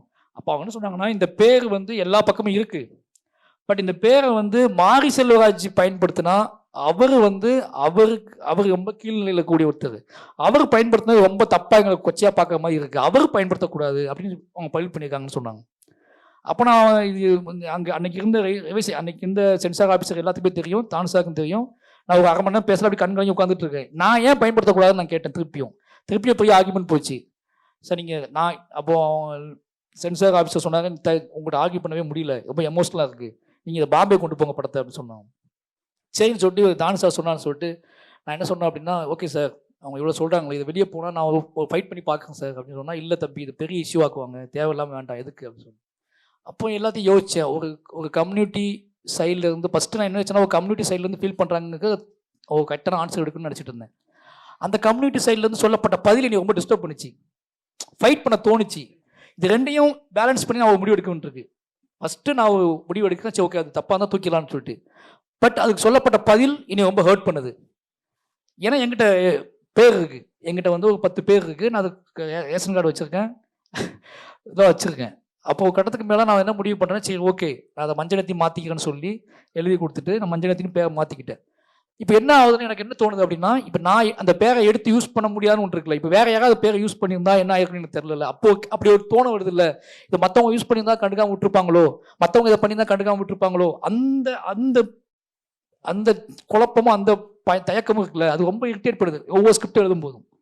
அடுத்தடுத்த ஸ்கிரிப்ட் எழுதும் போதெல்லாம் நம்ம என்னன்னா, நம்ம பண்ணுறோம் இதை மற்றவங்க பண்ண இது. இப்போ ஒரு ஷார்ட் எடுக்கும்போதே அந்த ஒன்று எழுதிருந்தீங்களா, ஏன் எடுக்கல அப்படின்னு கேட்பாங்க என் அசிஸ்டன்ட்ஸ். நான் சொல்லுவேன், அது எடுத்தால் ஏதாவது பேசுவாங்கடா, வேணாண்டா. இது வந்து இப்போ வரைக்கும் இருக்குது. இப்போ மணி சார், வெற்றிமான் சார் எல்லாம் உட்காந்து ஒரு மீட்டிங் பேசும்போது நான் சொன்னது தான் சொன்னேன், உங்கள் எல்லாத்துக்கும் இல்லாத தயக்கம் எனக்கு ஒன்று இருந்துக்கிட்டே இருக்கைய, அந்த தயக்கத்தை நான் எப்போ உடச்சி வெளியே இருக்குது. ஏன்னா என்னோட பெர்ஸ்பெக்டிவ்னு வரும்போது அதுக்கு வேற ஒரு பார்வை திணிக்கப்படுது. என்னோட பெர்ஸ்பெக்டிவ் திடீர்னு சில நேரம் அவமானப்படுத்தப்படுது. என்னோட பெர்ஸ்பெக்டிவ் சில நேரம் வந்து வன்முறையை தூண்டுற மாதிரி சொல்லப்படுது. என்னோட பெர்ஸ்பெக்டிவுக்கு வேற வேற உணர்ச்சிகள், அவங்களுக்கு தகுந்த மாதிரி உணர்ச்சிகளை ஈஸியாக கொடுக்க முடியுது. ஆனால் இன்னும் மற்றவங்களோட பெர்ஸ்பெக்டிவ் வெறுமன சினிமா, வெறுமனா அது வந்து ஒரு சினிமா சுதந்திரம், சினிமாக்குள்ள இது சாத்தியம் தான்பா அப்படிங்கிற இடத்துக்கு அது போயிடுது. அப்படிங்கும்போது இவ்வளோ பொறுப்பையும் சுமந்துக்கிட்டு, இவ்வளோ விஷயத்தையும் சுமந்துக்கிட்டு நாம் ஒரு ஆழமான ஒரு அரசியலை கடத்தணும் அப்படிங்கும்போது நமக்கு பயங்கர அது சுமையாக மாறிடுது. இந்த சுமைக்குள்ளே தான் நம்ம ஷார்ட்டை கண்டுபிடிக்க வேண்டியிருக்கு, இந்த சுமைக்குள்ளே தான் நம்மளோட விஷுவல் கண்டுபிடிக்க வேண்டியிருக்கு, இந்த சுமைக்குள்ளே தான் நம்மளோட கேரக்டர்ஸுக்கு ஒரு ஜஸ்டிஃபை கொடுக்க வேண்டியிருக்கு. இப்படி கேட்டிங்களே ரத்தினவே இல்லை, இதெல்லாம் இந்த சுமைக்குள்ளே வர்றது தான். இந்த சுமையோடு சேர்ந்து இதை நிராகரிக்க முடியாத படைப்பாக எப்படி மாற்றணும், எதன் அடிப்படையிலையும் சும்மா கூட நீ வந்து என் படத்தை பொது இடத்துல நிராகரிக்கக்கூடாது. நீ தனியாக வீட்டில் உட்காந்து நிராகரிக்கலாம், உன் நண்பர்களோட நிராகரிக்கலாம், ஒரு பொது வெளியில் உன்னையால் சத்தமாக பகிரங்கமாக என்னோட படைப்பை நிராகரிக்கக்கூடாது அப்படிங்கிறதுக்காக வேலை செய்ய வேண்டியது தான். இந்த வேலையை ரொம்ப ஸ்ட்ராங்காக செய்ய வேண்டும். இந்த இந்த பதில் வந்து 2 விஷயத்தில் முக்கியமான பதிலாக பார்க்குறேன். ஒன்று, ஒரு ஒடுக்கப்பட்ட மக்களுடைய லைஃப்பை நம்ம சொல்லும் பொழுது அதுக்கு வெவ்வேறு விதமான கற்பிதங்களை சொல்றாங்க. அவங்க கையில கத்தி பிடிக்கும் போது வேறு விதமான நரேட்டிவும், அதே ஒரு ஒடுக்கப்பட்டவன் கையில கத்தி பிடிக்கும் போது இருக்கிற நரேட்டிவும் வந்து டோட்டலா வேற ஒண்ணா மாத்துறாங்க. இவ்வளவு நெருக்கடிகளுக்கு நடுவில் ஒரு பொலிட்டிக்கல் கரெக்ட்னஸ் இருக்கணும். நம்ம ஹீரோ கையில கத்தி எடுத்தா அதுக்கு 1000 காரணம் நம்ம சொல்லணும். இவ்வளவு நெருக்கடிகளுக்கு நடுவில் ஒரு கதையை வந்து நம்ம சொல்லணும் அப்படின்னும் போது அந்த கதையை சொல்லக்கூடிய இடம் என்பது அது எழுதுவதாக தான் இருக்கு. முதல்ல எழுதி தான் அதை வந்து நீங்க வந்து பண்றீங்க இல்லையா? இப்ப இந்த எழுதும்போது இருக்கிறதுல இருந்து கடந்து போய் இடம் என்னன்னா, இந்த படம் இந்த கதை இன்னைக்கு வாழக்கூடிய மனிதனுக்காக இல்லை அப்படிங்கிற ஒரு சின்ன புரிதல தான் நான் வந்து திருப்தி அடைகிறேன். இதை வந்து இவன் நிராகரிச்சா கூட இவனோட சந்ததி இந்த படத்தை பார்க்கும், இது இந்த படம் வந்து இருக்கும், அந்த நம்பிக்கையில தான் நம்ம எழுதி முடிக்கிறோம். நம்ம காம்ப்ரமைஸ் இருக்குல்ல, இந்த காம்ப்ரமைஸ் ஏதாவது பண்ணுவோம்ல, ஓகே நான் வேற மாதிரி சொல்றேன், அந்த வேற மாதிரி நீ ஏன் அப்படி சொல்லலை, நீ ஏன் வேற மாதிரிக்கு சொல்ல, அந்த நிர்பந்தத்துக்கு நீ ஏன் தள்ளப்படுறன்னு கேள்வி இருக்க. அந்த நிர்பந்தம் நான் நிராகரிக்கப்பட்டவனு பயம் மட்டும் இல்லை, நிராகரிக்கப்பட்டக்கூடாது. ஏன்னா பின்னாடி வர ஒருத்தனுக்கு நம்ம வந்து நம்ம சந்ததியும் முக்கியம், இங்க நிராகரிச்சுக்கிட்டு இருக்கிற இல்லை நிராகரிக்கிற மாதிரி நடிக்கிற சந்ததியும் நமக்கு முக்கியம். ஏன்னா இவனுக்கு ஒரு பிள்ளை இருக்கு, இவனுக்கு ஒரு குடும்பம் இருக்கு, இவனுக்கு ஒரு சந்ததி இருக்கு. அது நம்மளை வந்து எதுவுமே தெரியாம பார்க்கும். அது தெரியாம போக்கு அதுக்கு நம்ம என்ன ஃபீட் பண்றோம்னு இருக்குல்ல, அதுல முக்கியமான பங்கா நான் பார்க்குறேன். ஓகே. ஸோ நான் அதை எப்படி புரிஞ்சுக்கிறேன்னா, சமகால பிரதிபலிப்பை தாண்டி காலத்தில் அதனுடைய பெரும்பான்மை எண்ணங்கள் ரொம்ப யோசிச்சு அந்த பிரதியை நம்ம எழுதணும் அப்படிங்கிற மாதிரி தான் நீங்கள் வந்து சொல்கிறீங்க. ஓகே. கொஞ்சம் ரொம்ப சீரியஸாக போன மாதிரி இருந்தது. உங்களுடைய கதைகளில் ஓவராலாக பார்க்கும்போது டீச்சருங்களுக்கும் உங்களுக்கு பயங்கரமான ஒரு இவருடைய எல்லா கதைகளையும் தாமிரபரணியில் கொல்லப்படாதவர்களாக இருக்கட்டும், அப்புறம் வந்து பெரும்பாலும் அந்த அவருடைய பால்ய காலமும் அந்த டீச்சர்களுக்கும் அவர்களுக்குமான அந்த உறவு வந்து திரும்ப திரும்ப கதைகளில் ஊடாடிட்டே இருக்கு.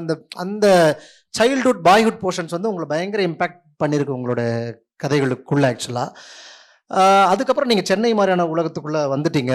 சென்னையில் வந்து நீங்கள் பெரும்பாலும் சென்னையை மையப்படுத்தி கதைகள் எழுதலை. அதில் ஒரு கதை வந்து பயங்கர இன்ட்ரெஸ்டிங்காக அவர் படமாகவே கூட ஆக்கலான்னு எனக்கு தோணுச்சு. ஒரு மனைவி வீட்டை விட்டு வெளில போயிடுவாங்க, அந்த அப்பா வந்து 2 பசங்களை வீட்டில் வளர்ப்பாரு, அந்த வீட்டில் நீங்கள் அந்த பசங்களை பார்த்துக்கிறதுக்காக போவீங்க. ஒரு கதை ரொம்ப இன்ட்ரெஸ்டிங்கான ஒரு அனுபவமாக அது இருந்தது. இப்போ மாரி செல்வராஜ் அப்படின்னா அவர் சொந்த வாழ்க்கையில் நிறைய கதைகளை சொல்கிறாரு. ஒரு 4 படம், சேலம் கூட தவிர்க்க முடியாத சேதாரமாக சேலம் போயிடுச்சு இப்போ நீங்கள் சொல்லும் போது தான் தெரியுது. இப்போ இந்த 4 படமும் திருநெல்வேலி, 5வது படமும் திருநெல்வேலி. இன்னும் இது திரும்ப ஒரு பன்முகத்தன்மையிலிருந்து விலகி ஒரு ஷீரோ டைப்புக்குள்ளே போகிற மாதிரி உங்களுக்கு தோணலையா? வெவ்வேறு நிலப்பரப்பு நீங்கள் அட்ரஸ் பண்ண விரும்புகிறீங்களா? சென்னையில் எத்தனை வருஷம் வாழ்ந்துட்டீங்க. ஸோ லைக் எப்படி உங்களுடைய நிலை, இப்போ இந்த தலைப்பு கொஞ்சம் நெருக்கமான கேள்வியாக அதை கேட்குறேன். நிலமும் மனிதர்களும் என்பது இப்போ மாரி செல்வராஜோட நிலம் என்பது அந்த கரிசல் அதனை ஒட்டித்தானா? அங்கே மாரி செல்வராஜ் மட்டுமே இல்லைல்ல, கர்ணன் இருக்கான், அவங்க கதையும் சொல்லணும். அப்புறம் வந்து பெரியர் பெருமாள் இருக்கான், அவங்க கதையும் சொல்லணும். பைசன் காலமாடன் இருக்கான், அவங்க கதையும் நான் சொல்லணும். அப்படிங்கும்போது எனக்கு ரெஸ்பான்சிபிலிட்டி, நான் மட்டும் தானே வந்திருக்காங்க இருந்து, அந்த ரெஸ்பான்சிபிலிட்டி இருக்குது. என்னடா உன் கதையை மட்டும் சொல்லிட்டு நீ போயிட்டு அப்போ என் கதையை யாரா சொல்லுவான்? நீ காலேஜில் படிக்கிறதுக்கு நீ படிக்க முடியாமல் ஓன கதையை மட்டும் சொல்லிட்டியே, நான் ஊரை திரும்பி அடிச்சேனே, அந்த கதையை நீ சொல்லியான்னு கேட்டால் கர்ணன் எடுக்கும். ஓகேவா? அப்போ பெரியர் பெருமாள் நான்னா கர்ணன் இன்னொருத்தன். இப்போ கர்ணன் ஒருத்தன் சண்டை போட்டு அடிச்சு ஒன்று பண்ணோம்னா பைசன் இன்னொருத்தன். ஓகேங்களா? அப்போ அவங்க தென்பட்டுக்கிட்டே இருக்காங்க எனக்கு. அப்போ எனக்கு ஒரு ஸ்பேஸ் கிடச்சி என் கதையை மட்டுமே நான் சொல்லிட்டேன்னு ஒன்று இருக்குல்ல, என் கதையை மட்டுமே சொல்லிட்டேன்.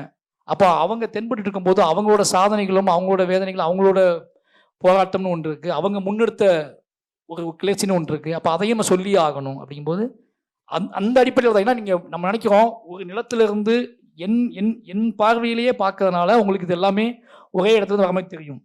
ஆனால் இவங்க அத்தனையுமே வேறு மனிதர்கள். இவங்களும் ஒரு பிரச்சனைக்கு இவங்களோட நிலைப்பாடுகள் மாறுது. பெரியர் பெருமாள் எடுத்த நிலைப்பாடை கர்ணன் எடுக்கலை. ஓகேங்களா? கர்ணன் எடுத்த நிலைப்பாடை பைசன் எடுக்க மாட்டான். இது ஒவ்வொருத்தரும் ஒவ்வொரு நிலைப்பாடு எடுத்து நகர்ந்துருக்காங்க. அப்போ அந்த நகர்தல் முக்கியமானதுன்னு நான் பார்க்குறேன். அப்போ இவங்க எல்லாருமே வேறு கதைகளுக்கு உட்பட்டவங்க. ஒரே ஒரு வாழ்வுக்கு உட்பட்டவங்க இருந்தால் கூட அவங்க எடுத்த நகர்வுகள் இருக்குல்ல, அவங்க எடுத்த நிலைப்பாடுகள் இருக்குல்ல, அதெல்லாம் வேறு. அப்போ எல்லா பெர்ஸ்பெக்டிவும் நம்ம சொல்லணும். இப்போ கர்ணனோட பெர்ஸ்பெக்டிவ் வேறு, பையனோட பெர்ஸ்பெக்டிவ் வேறு, காலமாடனோட பெர்ஸ்பெக்டிவ் வேறு, மாமனோட பெர்ஸ்பெக்டிவ் வேறுனா இவங்க எல்லாத்தையுமே நான் சொல்லணும். அப்படிங்கிறதுனா இன்னும் தீரல். அது கோடிக்கணக்கான பேர் இருக்கான். அப்போ கோடிக்கணக்கான பேருக்கும் பெர்ஸ்பெக்டிவ் வேறு இருக்குது. ஒவ்வொன்று சொல்கிறான். ஆனால் எல்லாரும் சென்றடையக்கூடிய இடமும் ஒன்று இருக்குல்ல, விரும்பக்கூடிய இடம் ஒன்றா தான் இருக்குது. ஆனால் போகிற பாதைகள் வேறையாக இருக்குது. அந்த பாதைகளின் வழியாக வந்து சேர்ந்தா என்ன மாதிரி இடைகள் இருக்குது, என்ன மாதிரி இடையூறுகள் இருக்குது, அந்த பாதையை தேர்ந்தெடுப்பதன் மூலமாக நீ எப்படிலாம் எகலப்படுவாய். ஒரு பாதையை நீ சூஸ் பண்ணுற பாதையின் வழியாக நான் ஒரு பாதையை சூஸ் பண்ணுறேன், அப்போ நான் எகலப்பட்டேன். இன்னொரு பாதையை சூஸ் பண்ண ஒருத்தன் வேற ஒன்றா பார்க்கப்படுறான். அப்போ எல்லா பாதையும் எங்கே போய் சேருது அப்படின்னு ஒரு கேள்வி இருக்குல்ல. அப்போ எல்லா பாதைகளையும் பற்றி நான் பேச வேண்டியிருக்கு. நம்ம பேச வேண்டியது மனிதர்களை பற்றி. நாம அந்த இடத்துல இல்லை. நம்ம வெறுமன கேரக்டரை பற்றி பேசலை, நாம் கடந்து வந்த பாதை இருக்குல்ல. இப்போ எல்லா படமுமே கிட்டத்தட்ட ஒடுக்கப்பட்ட மக்களை படம் எடுக்கிறவங்க அத்தனை பேருமே அவங்க பயணப்பட்ட பாதையை தான் படமாக்கிட்டு இருக்கோம் நாங்கள் எல்லாருமே. இப்போ என்னோட பரியம்பமலாகட்டும், கண்ணனாகட்டும், மாமன்னனாகட்டும், இவங்க எல்லாருமே எந்தெந்த பாதையை சூஸ் பண்ணி அங்கங்கே வந்தாங்கன்னு ஒரு கேள்வி இருக்குல்ல, அதுதான் முக்கியம். இப்போ வாழை அந்த அடிப்படையில் எடுக்கப்பட்டது தான். நான் ஏன் வாழையை போய் எடுக்கணும்னு ஆசைப்பட்டேன் அப்படின்னா, என்னோட பெர்ஸ்பெக்டிவ், நான் எங்கே இருந்து என்னோட வேற அவன் தெரிஞ்சுக்கணும். இப்போ வாழை பார்த்ததுக்கப்புறம் நிறைய பேர் இன்னொரு தன்மையில் என்ன பேசுகிறாங்க.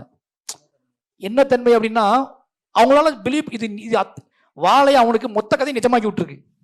அது வரைக்கும் அவனுக்கு ஒரு டவுட் இருந்தது. சினிமாவா புனைவா நினச்சிட்டு இருந்த ஒருத்தன் வாழை உண்மை சம்பவம்னு தெரிஞ்ச உடனே அப்போ அதுவும் உண்மைதானே எல்லாமே அப்படிங்கிற பெர்ஸ்பெக்டிவ் அவன் மறுபடி போகிறான்.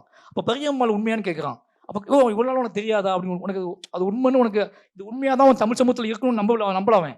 இது உண்மையை இவங்க எடுத்து கூட்டி காட்டுறானுங்கன்னு நினச்சிட்டு இருந்த ஒருத்தன் வாழை அப்பட்டமான உண்மைன்னு தெரிஞ்ச உடனே அப்போ இது அந்த வாழையை வச்சு மற்ற கதையெல்லாம் யோசிக்க ஆரம்பிக்கிறான். அது அவனோட பெர்ஸ்பெக்டிவ் கொஞ்சம் சேஞ்ச் பண்ணுது. நான் வாழை எடுத்துக்கான காரணமே முதல்ல நான் யார் நம்மளை தெரிஞ்சுக்கும், என்கிட்ட என்ன மாதிரி நான் எங்கேருந்து வந்திருக்கேன்னு தெரிஞ்சுக்கும். அதன் மூலமாக என்னோட கதைகள் நீ பார்க்க ஆரம்பி அப்படின்னு. உனக்கு குறைந்தபட்சம் நீ போடுற வேஷம் என்ன வேஷமாக போட முடியும். அதிகமாக நிறைய போட்டது என்னென்னா, நாங்கள் யாரையும் தொந்தரவு பண்ணுறதில்லை, நாங்கள் என் வாழ்க்கையை வாழ்ந்துகிட்டு இருக்கோம், நாங்கள் பாட்டில் போயிட்டு இருக்கோம், இப்போ எதுக்குப்பா அப்படின்னு கேட்குறாங்கல்ல. அவனுக்கு முதல்ல ஹியூமனாக நீ தெரிஞ்சிக்க வேண்டிய விஷயங்கள் நிறைய இருக்குது.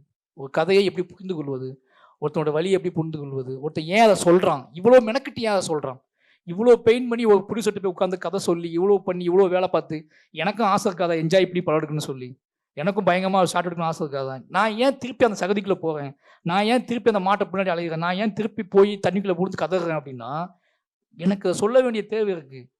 அதை எடுக்கும் போதே நான் டிப்ரெஷன் தான் ஆகுறேன் அதிகமாக. ஒரு சினிமாவை இவ்வளோ டிப்ரெஷனுக்குள்ள போய் எடுக்கணும் அவசியமே கிடையாதுல்ல, அப்படிதான் நினைப்பான். எதுக்கு சரி இந்த இடையிடா இப்போ இதனை ஒட்டி இன்னொன்மை அவங்க விமர்சனத்துறை பார்வையில் தான் சொல்கிறேன். அந்த காட்சிப்படுத்துகிற விதம் ரொம்ப ஹாண்டிங்காக இருக்குன்னு சொல்லிட்டு இருக்காங்கல்ல. எனக்கு அதில் உடன்பாடு இல்லை. ஏன்னா அது உங்களோட அனுபவத்தில் அந்த நீங்கள் அப்படி காட்ட நினைக்கிறீங்க. உதாரணத்துக்கு மாமன்ல அந்த கிணத்து கல்லடிக்கிற சீனாக இருக்கட்டும், சில கோராமைகளை வந்து காட்சிப்படுத்துறதுல வந்து அது மாமன்ல சுத்திய கன் வச்சு ஷூட் பண்ணியிருந்தாங்கன்னா ஹாண்டிங் இருந்துக்காது அவங்களுக்கு. அது யாரு அந்த அந்த ஹாண்டிங் அப்படிங்கிறது அவங்களுக்கு ஏற்பட்ட உணர்வு தான் ஹாண்டிங். அவங்க என்ன நினைக்கிறாங்கன்னா, அது அவங்க அந்த கல் அங்கே போய் விழுது, விஷுவல், இந்த கல் திரையிலே விழணும், அந்த கண்ணு அந்த தோட்டாக்கள் திரைக்குள்ளே திரிக்கணும், அந்த ரத்தம் திரைக்குள்ளே திரிக்கணும், அந்த ரத்தம் கொஞ்சம் கூட தன்னோட மேலே பற்றக்கூடாது அப்படின்னு அவங்க நினைக்கிறாங்க. தன்னோட உள்ளுக்குள்ள அந்த கல் வந்து விழுந்துடக்கூடாதுன்னு நினைக்கிறாங்க. நம்ம அந்த கல்லை அப்படி திரையை கிழிச்சிக்கிட்டு அந்த கல்லை வெளியே வீசிட்டோம் அப்படின்னா அவங்களுக்கு வந்து அவ்வளோதான். நம்ம எடுக்கும்போதே ரொம்ப கம்மியாக தான் எடுப்போம். அவங்களுக்கு அதை எடுக்கப்பட்ட விதத்துலேயோ சொல்கிறது ஹாண்டிங் எடுக்கப்பட்ட விதத்தில் சொல்லுவாங்க. எடுக்கப்பட்ட விதத்தில் இருந்ததே கிடையாது. நமக்கே தெரியும் நம்மளால் முடியாது அதை எடுக்கிறதுக்கு. இன்னுமே அதோட கொடூரத்தின் உச்சம் நமக்கு தெரியும். நம்மளால் எடுக்க முடியாமல் தான் முடிஞ்ச அளவுக்கு எடுத்துகிட்டு வரோம். அதை இன்னும் அதோட உண்மை தன்மைக்கு பக்கத்தில் போய் எடுக்கணும்னா அது வேற. நம்ம அப்படி எடுத்ததே கிடையாது இப்போ வரைக்கும். நான் சொல்லுவேன் ஓப்பனாக, நிறைய மெம்மாலேருந்து வாழை வரைக்கும் சொல்லுவேன், பைசன் வரைக்கும் சொல்லுவேன், நம்ம இன்னும் உண்மையை முழுசாக காட்டினதே கிடையாது. நாம் என்னன்னா, நாம் வீட்டுக்கு வந்ததுக்கப்புறம் ஒரு பெரும் துயரத்தை அனுபவித்ததுக்கப்புறம், வீட்டுக்கு வந்ததுக்கப்புறம், வீட்டுக்கு முழுக்க ஒரு நாள் ஃபுல்லாக துயரத்தை அனுபவிச்சதுக்கப்புறம் காலையில் எழுந்திரிச்சு வழக்கம் போல் குளித்து சாப்பிட்டுட்டு நம்ம ட்ரெஸ்லாம் போட்டு வேலைக்கு போவோம்ல, அப்போ பேசுவோம்ல, அந்த தொழில் தான் பேசிக்கிட்டு இருக்கோம் உங்ககிட்ட. அந்த துயரம் நடந்த அன்னைக்கே நம்ம பேசுவோம்ல, அந்த மொழியில் பேசினா என்ன ஆவாங்க? அந்த துயரத்தை பார்த்த அன்னைக்கு, அதை அனுபவித்த அன்னைக்கே நம்ம ஒரு பேசுகிறோம் அப்படின்னா நம்மளோட வாய்ஸ் எப்படி இருக்கும், நம்மளோட உடல் எப்படி இருக்கும், நம்ம உடல் நடுக்கம் எப்படி இருக்கும். ஆனால் அதை அனுபவிச்சுட்டு வந்துட்டு வீட்டுக்கு வந்து குளிச்சுட்டு தூங்கிட்டு காலையில் எழுந்திரிச்சு இதான் வாழ்க்கைன்னு கிளம்பி போவோம்ல, அப்போ போகும்போது பேருந்தில் பசியாகி போகும்போது என்ன தம்பி நேற்று அவ்வளோ விஷயமா கேள்விப்பட்டங்கும் போது நம்ம பேச ஆரம்பிப்போம்ல. அதுதான் இன்னைக்கு இவ்வளோ பஞ்சாயத்து பேசிட்டு இருக்காங்க. நம்ம பேசிட்டு இருக்கிறது ஆமாங்கய்யா இந்த மாதிரி ஊரில் பஞ்சாயத்து நடந்து போச்சு, அதே ஆள் நடக்கும்போது கேட்டிருந்தாருன்னா அவன் யார் தெரியும் அப்படி பேசிக்க நம்ம, ஓகேங்களா? அப்போ நம்ம சொல்றதே வந்து ஒருத்தர் சொல்ல போறோம் அப்படிங்கனால நாமளே ஒரு நெகட்டிவ் செட் பண்ணிக்கிறோம். நமக்குள்ள நம்மளை தேத்திக்கிறோம், நம்மளை வந்து நம்மளோட நிலையான தன்மைக்கு மாற்றிக்கிட்டு நம்ம பெர்ஸ்பெக்டிவ்லாம் உட்காந்து நம்ம சரியாக வச்சுக்கிட்டு அதுக்கப்புறம் பேச ஆரம்பிக்கிறோம். ஏன்னா நாம் உடஞ்சிடக்கூடாது, நாம் அன்பேலன்ஸ் ஆகிடக்கூடாது, நாம் உணர்ச்சிவசப்பற்றக்கூடாது அப்படிங்கிறது. அப்போ எடுக்கும்போதே ஒரு படம் எடுக்கும்போதே, என்னோட ஷார்ட் எடுக்கும்போதே நான் என்னையை கண்ட்ரோல் பண்ணிக்க வேண்டியது இருக்குது. ஏன்னா எனக்கு நடந்த உடனே திருப்பி நான் எடுக்கிறேன். அப்படிங்கும்போது இப்போ வாழை எடுக்கும்போதெல்லாம் எங்கள் அம்மா அழுகிற சீனை நான் எடுக்கும்போது அது அத்தனையும் நிஜம் எனக்கு தெரியும். இன்னும் சொல்ல போனால் அந்த இடத்துல நான் இல்லை, நான் என்ன ஓடிட்டேன். அப்போது திருப்பி எங்கள் அம்மா, எங்கள் அப்பா, அண்ணன், அக்காலாம் சொன்னதை வச்சு நான் திருப்பி அதை பார்க்கணும்னு ஆசைப்பட்றேன். அன்றைக்கி அம்மா என்ன பண்ணாங்க தெரியுமான்னு அவங்க சொல்லியிருப்பாங்களே என்கிட்ட, இப்போ அதுக்கு ஒரு விஷுவல் நான் யோசிக்கிறேன். அப்படிங்கும்போது இந்த கோட்டு ரொம்ப ரொம்ப எக்ஸ்ட்ரீம் எமோஷனல் எனக்கு அது. இப்போ நான் அதை யோசிச்சு என்ன ஆகுதுன்னா, அம்மா எப்படி அழுதுருப்பாங்க, அம்மா எப்படி தட்டை தூக்கியிருப்பாங்க, அம்மா சாப்பாட்டை பார்த்து என்ன ஃபீல் பண்ணியிருப்பாங்க அப்படின்னு யோசிக்கும்போது, இது இது ரொம்ப கட்டத்துக்கு போனால் ரொம்ப டிப்ரெஷனுக்குள்ளே போயிடும். இதை அந்த ஊர்லேயே போய் எடுக்கிறோம், அந்த இடத்துலயே போய் எடுக்கிறோம். அப்படிங்கும்போது அது கொடுக்குற பெயின் சாதாரண பெயின் கிடையாது. ஆனால் ஏன் எடுக்கிறோம் அப்படின்னு ஒன்று இருக்குல்ல, ஏன் எடுக்கிறோம்னா, நீ நிராகரிக்க முடியாத உன்னை உழுக்கக்கூடிய, உன்னை வந்து மாற்றக்கூடிய, அல்லது வந்து உன்னோட சந்ததியை மாற்றக்கூடிய, அல்லது இந்த டிஸ்கஷனை வந்து நீ என்னன்னா, நீ வெறுமன ஜாதி சம்பந்தமான ஒரு டிஸ்கஷன் ஒதுக்கி வைக்கக்கூடாது. நீ வந்து குறைந்தபட்சம் உன்னோட மனித வேல்யூவே கேள்வி கேட்கக்கூடிய, அதை திறந்து விடக்கூடிய ஏதோ ஒன்று நான் பண்ணி ஆகணும் அப்படிங்கிற கேள்வி இருக்குல்ல. பலதரப்பட்ட பாதைகள் இருக்கு. இப்போ ரஞ்சித்தனோட பெர்ஸ்பெக்டிவ் பார்க்க சொல்றாரு, மற்ற டைரக்டர்ஸுக்காக சொல்றாங்க, வெற்றிமானுக்காக சொல்றாங்க. அப்படின்னா என்னோட பெர்ஸ்பெக்டிவ் ஒன்று இருக்குல்ல, இந்த பெர்ஸ்பெக்டிவ் உனக்கு தேவைப்படுதுன்னு நான் நம்புவேன். இந்த பெர்ஸ்பெக்டிவ் என்ன ஆகுதுன்னா, அவன் குறைந்தபட்சம் ஏதோ ஒன்று அவனோட குழந்தையை வகுடும் போதோ, அவன் குழந்தைக்கு முத்தம் கொடுக்கும் போதோ, இல்லை அவனோட பையனுக்கு அவன் ஷூ மாட்டி விடும் போதோ, அந்த பையனுக்கு ஒன்று சொல்லிக் கொடுக்கும் போதோ கொஞ்சமாவது மாறுவான். அந்த பையன் யார், எடுத்து வீட்டில் எப்படி பழகணும், அவங்க கூட எப்படி பழகணும் அப்படி சொல்லும் போது, என்னை பற்றி தெரிஞ்சுக்கிட்டு இருந்தோம்னா அவனோட வார்த்தையை மாறும் அப்படிங்கிற நம்பிக்கை எனக்கு இருக்கு. நன்றி. இறுதி கேள்வி அவர்கிட்ட நான் கேட்குறோன்னு நினைக்கிறேன். என்னன்னா, இப்போ நம்ம இந்த தலித் பாலிடிக்ஸ் அரசியல் ரீதியாக தான் அந்த கேள்வியை கேட்குறேன் நான். தலித் பாலிடிக்ஸ் இல்லை ஒடுக்கப்பட்ட மக்களினுடைய அரசியலுடைய சமகாலத்தினுடைய தன்மை, இதனுடைய பிரதிபலிப்பு, இது படைப்புகளில் இது வந்து இன்னைக்கு வந்து பார்த்தீங்கன்னா, அஃப்கோர்ஸ் கிட்டத்தட்ட அரசியல் தலைவர்கள் படங்களை ஃபர்ஸ்ட் நாளே பார்த்துடுறாங்க, அதை பற்றி ரிவ்யூ சொல்கிறாங்க, அவங்க ரொம்ப இம்பார்ட்டன்ஸான இடத்துக்கு வந்துட்டாங்க. ஏன்னா அரசியல் படங்கள் இன்னைக்கு தொடர்ந்து வருது. இப்போ இந்த போக்கில் ஒரு மார்ஜினலைஸ் பீப்புள்ஸோட, விளிம்புநிலை மக்களுடைய அரசியலுடைய எதிர்காலம் போக்குங்கிறது படைப்புகள்லையும் யதார்த்த அரசியல்லையும் என்னவா இருக்கணும்னு நீங்கள் விரும்புறீங்க? ஆக்சுவலாக நீங்கள் சொன்னீங்கல்ல, ஒன்று செட் பண்ணுறாங்க, இது போதுன்னு சொல்கிற இடத்துக்கு போதுன்னு அது அப்போ இதெல்லாம் நம்ம உள்ள எடுத்துக்க வேண்டியிருக்குல்ல. அப்போ நம்ம என்ன முதல்ல நான் என்ன நினைக்கிறேன்னா, இப்போ வந்த படங்கள், நிறைய படங்கள், கதைகள் இதெல்லாம் வாசிக்கும் போது எனக்கு என்ன தோணும் அப்படின்னா, எல்லாம் இதை செய்கிறாங்க, இதை சொல்கிறாங்க, இதை பேசுகிறாங்கன்னு இடத்துக்கு போகாமல், நீங்கள் வந்து இது விற்பனையாக இருக்குது, இது வந்து ஈஸியாக போய் கனெக்ட் ஆகுது, இந்த கதையை ரஞ்சிதன் சொன்னால் ரஞ்சிதன் ஓகே பண்ணுறாங்க, ஓகேங்களா, ப்ரொடியூசர்ஸ் கிடச்சிடுவாங்க அப்படின்னு ஒன்று பண்ணுறது இருக்குல்ல. அதை நான் முதல்ல அசிஸ்டன்ட் சொல்கிறது அதுதான், இந்த கதையை நீ பண்ணுன்ட்டு பண்ணாது. உனக்கு ஒரு புரிதல் இருந்தால் முதல்ல என்ன வேணாலும் படம் பண்ணு, எந்த ஜேர்னலில் வேணாலும் படம் பண்ணு, அதுக்கு நேர்மையாக, ஓகேங்களா. அதுவே நம்ம நினைக்கிறது நம்ம கதையை பேசணும்னு நான் சொல்லவே இல்லை. இந்த மாதிரி படங்கள் எடுக்கணும் தான் நம்ம சொல்லவே இல்லை. நீங்கள் எடுக்கிற படங்களுக்கு, நீங்கள் காட்டுற மனிதர்களுக்கு நேர்மையாகன்னு சொல்கிறோம், அவங்கள தப்பாக காட்டாதீங்கன்னு சொல்கிறோம். ஏன்னா உங்கள் மனிதர்களே தப்பாக காட்டாதீங்க. நம்ம பிரச்சனை என்னென்னா, அவங்க என்ன நினைக்கிறாங்க, எல்லாம் இப்போ படங்கள் எப்படி பார்க்கப்படுது அப்படின்னா, நாம் இதே மாதிரி படம் எடுக்க சொன்ன மாதிரி நினச்சிட்டு இருக்காங்க அவங்க, ஓகேங்களா. இந்த படம் நான் எவ்வளோ நேர்மையாக என் வீட்டை பற்றி எடுத்துக்கணும், என் ஊரை பற்றி எடுத்துக்கணும், என் மனிதர்களை பற்றி எடுத்துக்கணும், அதை மாதிரி உங்கள் மனிதர்களுக்குள்ளே, உங்கள் வீடுகளுக்குள்ளே ஒரு நேர்மை இருக்குது, அதை காட்டு. அதை நீ என்ன பண்ணுறன்னா, நீ சம்மந்தம் இல்லாமல் தப்பாக காட்டுற. அதனால தான் என்னோட வேலை எக்ஸ்ட்ராவாக மாறுது. நீ இதே மாதிரி அங்கேயும் உள்ள உண்மையை காமிக்க ஆரம்பிச்சேன்னா இது சமன்பற்றும், அவ்வளோதான். நீ அந்த உண்மையை காட்டவே மாட்டேன்ற.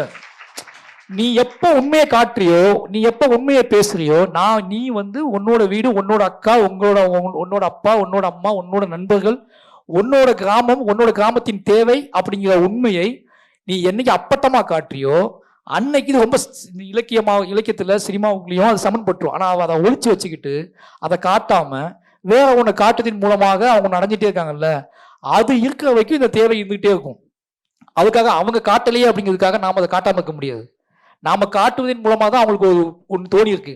இப்போ நிறைய படங்கள் அந்த பாயிண்ட்டுக்கு போய் அந்த நிறைய டைரக்டர்ஸ் வந்து என்ன பண்ணியிருக்காங்கன்னா, இது எப்படி ஹேண்டில் பண்ணுறது. அப்போ ஏதோ வகையில் முதல்ல இது வந்து ஒரு இரக்கத்தை கோரக்கூடிய படமாக இருந்தா அப்படின்னு தென்பட்டா கூட, அதில் காட்டப்பட்ட மனிதர்களும் அதில் காட்டப்பட்ட நிலையான தன்மையும் அவர்களை யோசிக்க வைக்குது. நீ ஆரம்பத்தில் என்ன நினைச்ச, இது இரக்கத்தை கோருகிற படைப்பு அப்படின்னு நினைக்க ஆரம்பிச்ச. ஆனால் அது தொடர்ந்து காட்டப்படுவதன் மூலமாக ஒன்னி அறியாமலேயே உனக்கு ஒரு உண்மை உள்ள ஃபீட் ஆகிக்கிட்டே இருக்கு. அந்த உண்மை என்ன ஆகுதுன்னா, உன்னோட ஆட்டிடியூடை சேஞ்ச் பண்ண ட்ரை பண்ணுது. நீ வம்படியா வலுக்கட்டாயமா நீ சேஞ்ச் பண்ணாம இருந்தனா அது உன் இஷ்டம். ஆனால் உன்னோட தன்மையில் உன் முன்னாடி ஒருத்தர் உட்காரும் போது உன்னால முகச்சு பார்க்க முடியல. நீ இதுக்கு முன்னாடி உன் முன்னாடி உட்கார்ந்த ஒருத்தனை வந்து நீ பார்த்தாலே நினைச்சுக்குவான். ஆனால் இன்னைக்கு அவன் உட்காரும் போது நீ அதை உனக்குள்ள முகத்தை மறைச்சிக்கிற. அது உன் முகத்தை மறைக்க வச்சதுக்காக தான் எங்களோட வேலை. உனக்குள்ள தெரியும் நீ மாறலன்னு தெரியுது எனக்கு, பட் ஓகே. ஆனால் உன்னால் முகச்சு பார்க்க முடியாதுல்ல. நீ சொல்லவே இல்லை உட்காந்துட்டான் அப்படின்னு பார்க்க முடியாது. ஓகேங்களா? அவன் கேஷுவலாக பேச ஆரம்பிச்சிருவான். இந்த தன்மைக்கு நம்ம தள்ளியிருக்கோம் அவங்கள. அதனால நம்ம நோக்கம் என்ன, நம்ம செய்ய வேண்டிய வேலை என்னன்னா, அவங்க ஒவ்வொரு படைப்பாளிகள்ட்டையும் ஒடுக்கப்பட்ட மக்களுக்காகவும் விளிம்பு மக்களுக்காகவும் படைப்பாளிகள் ஒவ்வொருத்தையும் ஒவ்வொரு பெர்ஸ்பெக்டிவ் இருக்கும். அந்த ஒவ்வொரு பெர்ஸ்பெக்டிவ் நாம கேள்விக்கு உட்படுத்துறோம்ல, இது ஏன் இப்படி இருக்கு அப்படின்னு. அது அவசியம் மட்டும் நான் நினைக்கிறேன். அந்த பெர்ஸ்பெக்டிவ் என்னன்னா, அவன் வாழ்வில் இருந்து அவன் கத்துக்கிட்ட அவனுக்கு ஏற்பட்ட வாழ்வியல் அனுபவங்கள்ல இருந்து அவன் ஒரு பெர்ஸ்பெக்டிவ் வாய் வந்திருக்கான். அந்த பெர்ஸ்பெக்டிவ்ல நேர்மை இருக்கான்னு மட்டும் தான் பார்க்கணும் ஒழிஞ்சு, அந்த பெர்ஸ்பெக்டிவ் எந்த கற்பிதத்தை உருவாக்க முயற்சி பண்ணுது, அதன் மூலமாக அங்கு அந்த மனிதனின் அரசியல், அந்த மனிதனின் அறம், அந்த மனிதனின் வாழ்க்கை சரியான நேர்மையாக காட்டப்பட்டிருக்கிறதா மட்டும்தான் கேள்வியாக்க முடியுமா ஒழிஞ்சு, இப்படி ஒரு பெர்ஸ்பெக்டிவ் நீ ஏன் சொல்ற அப்படிங்கிற கேள்வி நம்ம கேட்க வேண்டிய அவசியம் இல்லைன்னு நான் நினைக்கிறேன். ஏன்னா இங்க எல்லாரும் நாம ஒரே பாதையில வரல. எல்லாரும் ஒரே மாதிரி நடத்தப்பட்டா கூட நாம் தப்பித்து ஓடிய பாதையெல்லாம் வேற வேற. ஒருத்தன் கடல் வழியா வந்திருப்பான், ஒருத்தன் காடு வழியா ஓடி வந்திருப்பான், ஒருத்தன் முள்பாதை வழியா ஓடி வந்திருப்பான், ஒருத்தன் மணல் வழியா ஓடி வந்திருப்பான், ஒருத்தன் மெயின் ரோட்ல வந்திருப்பான். நீ மெயின் ரோட்ல வரவங்க பெர்ஸ்பெக்டிவும் காட்டு வழியா கல்லு முள்ளு ஓடின பெர்ஸ்பெக்டிவ் ஒன்றும் சொல்ல முடியாது. ஓகேவா? மெயின் ரோட்ல வந்தவங்ககிட்ட ஒரு நீட்னஸ் இருக்கும், ஒரு கத்து இருக்கும், ஒரு திறமை இருக்கும். ஆனா காடு வழியா ஓடி இருந்தவங்ககிட்ட அது இருக்குமான்னு தெரியாது. அவன் வந்த உடனே அவனுக்கு என்ன தேவையோ முதல்ல தண்ணி கேட்பான், தண்ணி குடுறான்னு கேட்பான். தண்ணி குடிச்சதுக்கப்புறம் அவனுக்கு கேட்காம வைப்பான். அப்போ அவனோட சொல், அவனோட பிரயோகம், அவனோட வார்த்தை, அவனோட அவனோட விஷுவல், அவனோட காட்சி, இது எல்லாமே சேஞ்சஸ் ஆகும். அப்போ நம்ம கிட்ட இருந்து வரக்கூடிய எல்லாருமே ஒவ்வொரு பெர்ஸ்பெக்டிவ்ல ஒவ்வொரு வாழ்க்கையிலிருந்து தப்பிச்சு ஓடி வந்திருக்காங்க. அந்த தப்பித்தலும் அந்த ஓட்டமும் அவனுக்கு கற்றுக் கொடுக்குற பார்வைன்னு ஒன்று இருக்குல்ல, அந்த பார்வை அது சரியானது அவனுக்கு பொறுத்த வைக்கும். அந்த பார்வையில் நேர்மை தவறும் போது நாம அதை கேள்விக்குட்படுத்தலாம். அந்த பார்வைக்குள் அடிநாதமாக இருக்கக்கூடிய நேர்மையை நம்ம கேள்விக்குட்படுத்தவே முடியாது. ஏன்னா இந்த பார்வையின் வழியாக அந்த நேர்மைக்கு வரணும் அவசியமே இல்லைன்னு வார்த்தை நியாயமானதாக நான் நினைக்கல. எல்லா பார்வையின் வழியாகவும் அவன் நிறுவ முயல்கிற நேர்மையின் மீது நாம ஒரு நம்பிக்கை வைக்கணும் அப்படிங்கிறது என்னோட பெரிய. சூப்பர் சூப்பர், நன்றி. கிட்டத்தட்ட அவருடைய பிரதிகள், அவர் எழுதப்பட்ட புத்தகங்கள்ல இருந்து கேள்வி ஆரம்பிச்சு அவருடைய படங்களுக்கு நம்ம நகர்ந்தோம். ஆனா ரெண்டுத்துக்கும் பெரிய வேறுபாடு கிடையாது. நான் முன்னாடியே சொன்ன மாதிரி வாரி செல்வராஜுடைய எழுத்து சினிமாவுக்கு முன்னாடி அவர் என்ன எழுதினாரோ அதை தான் திரைப்படமாக எடுத்திருக்காரு. ஸோ அந்த மாதிரியான ஒரு டிஸ்கஷனை தான் இந்த டிஸ்கஷன் நம்ம பார்த்தோம். Thank you so much for everybody for this session. நன்றி.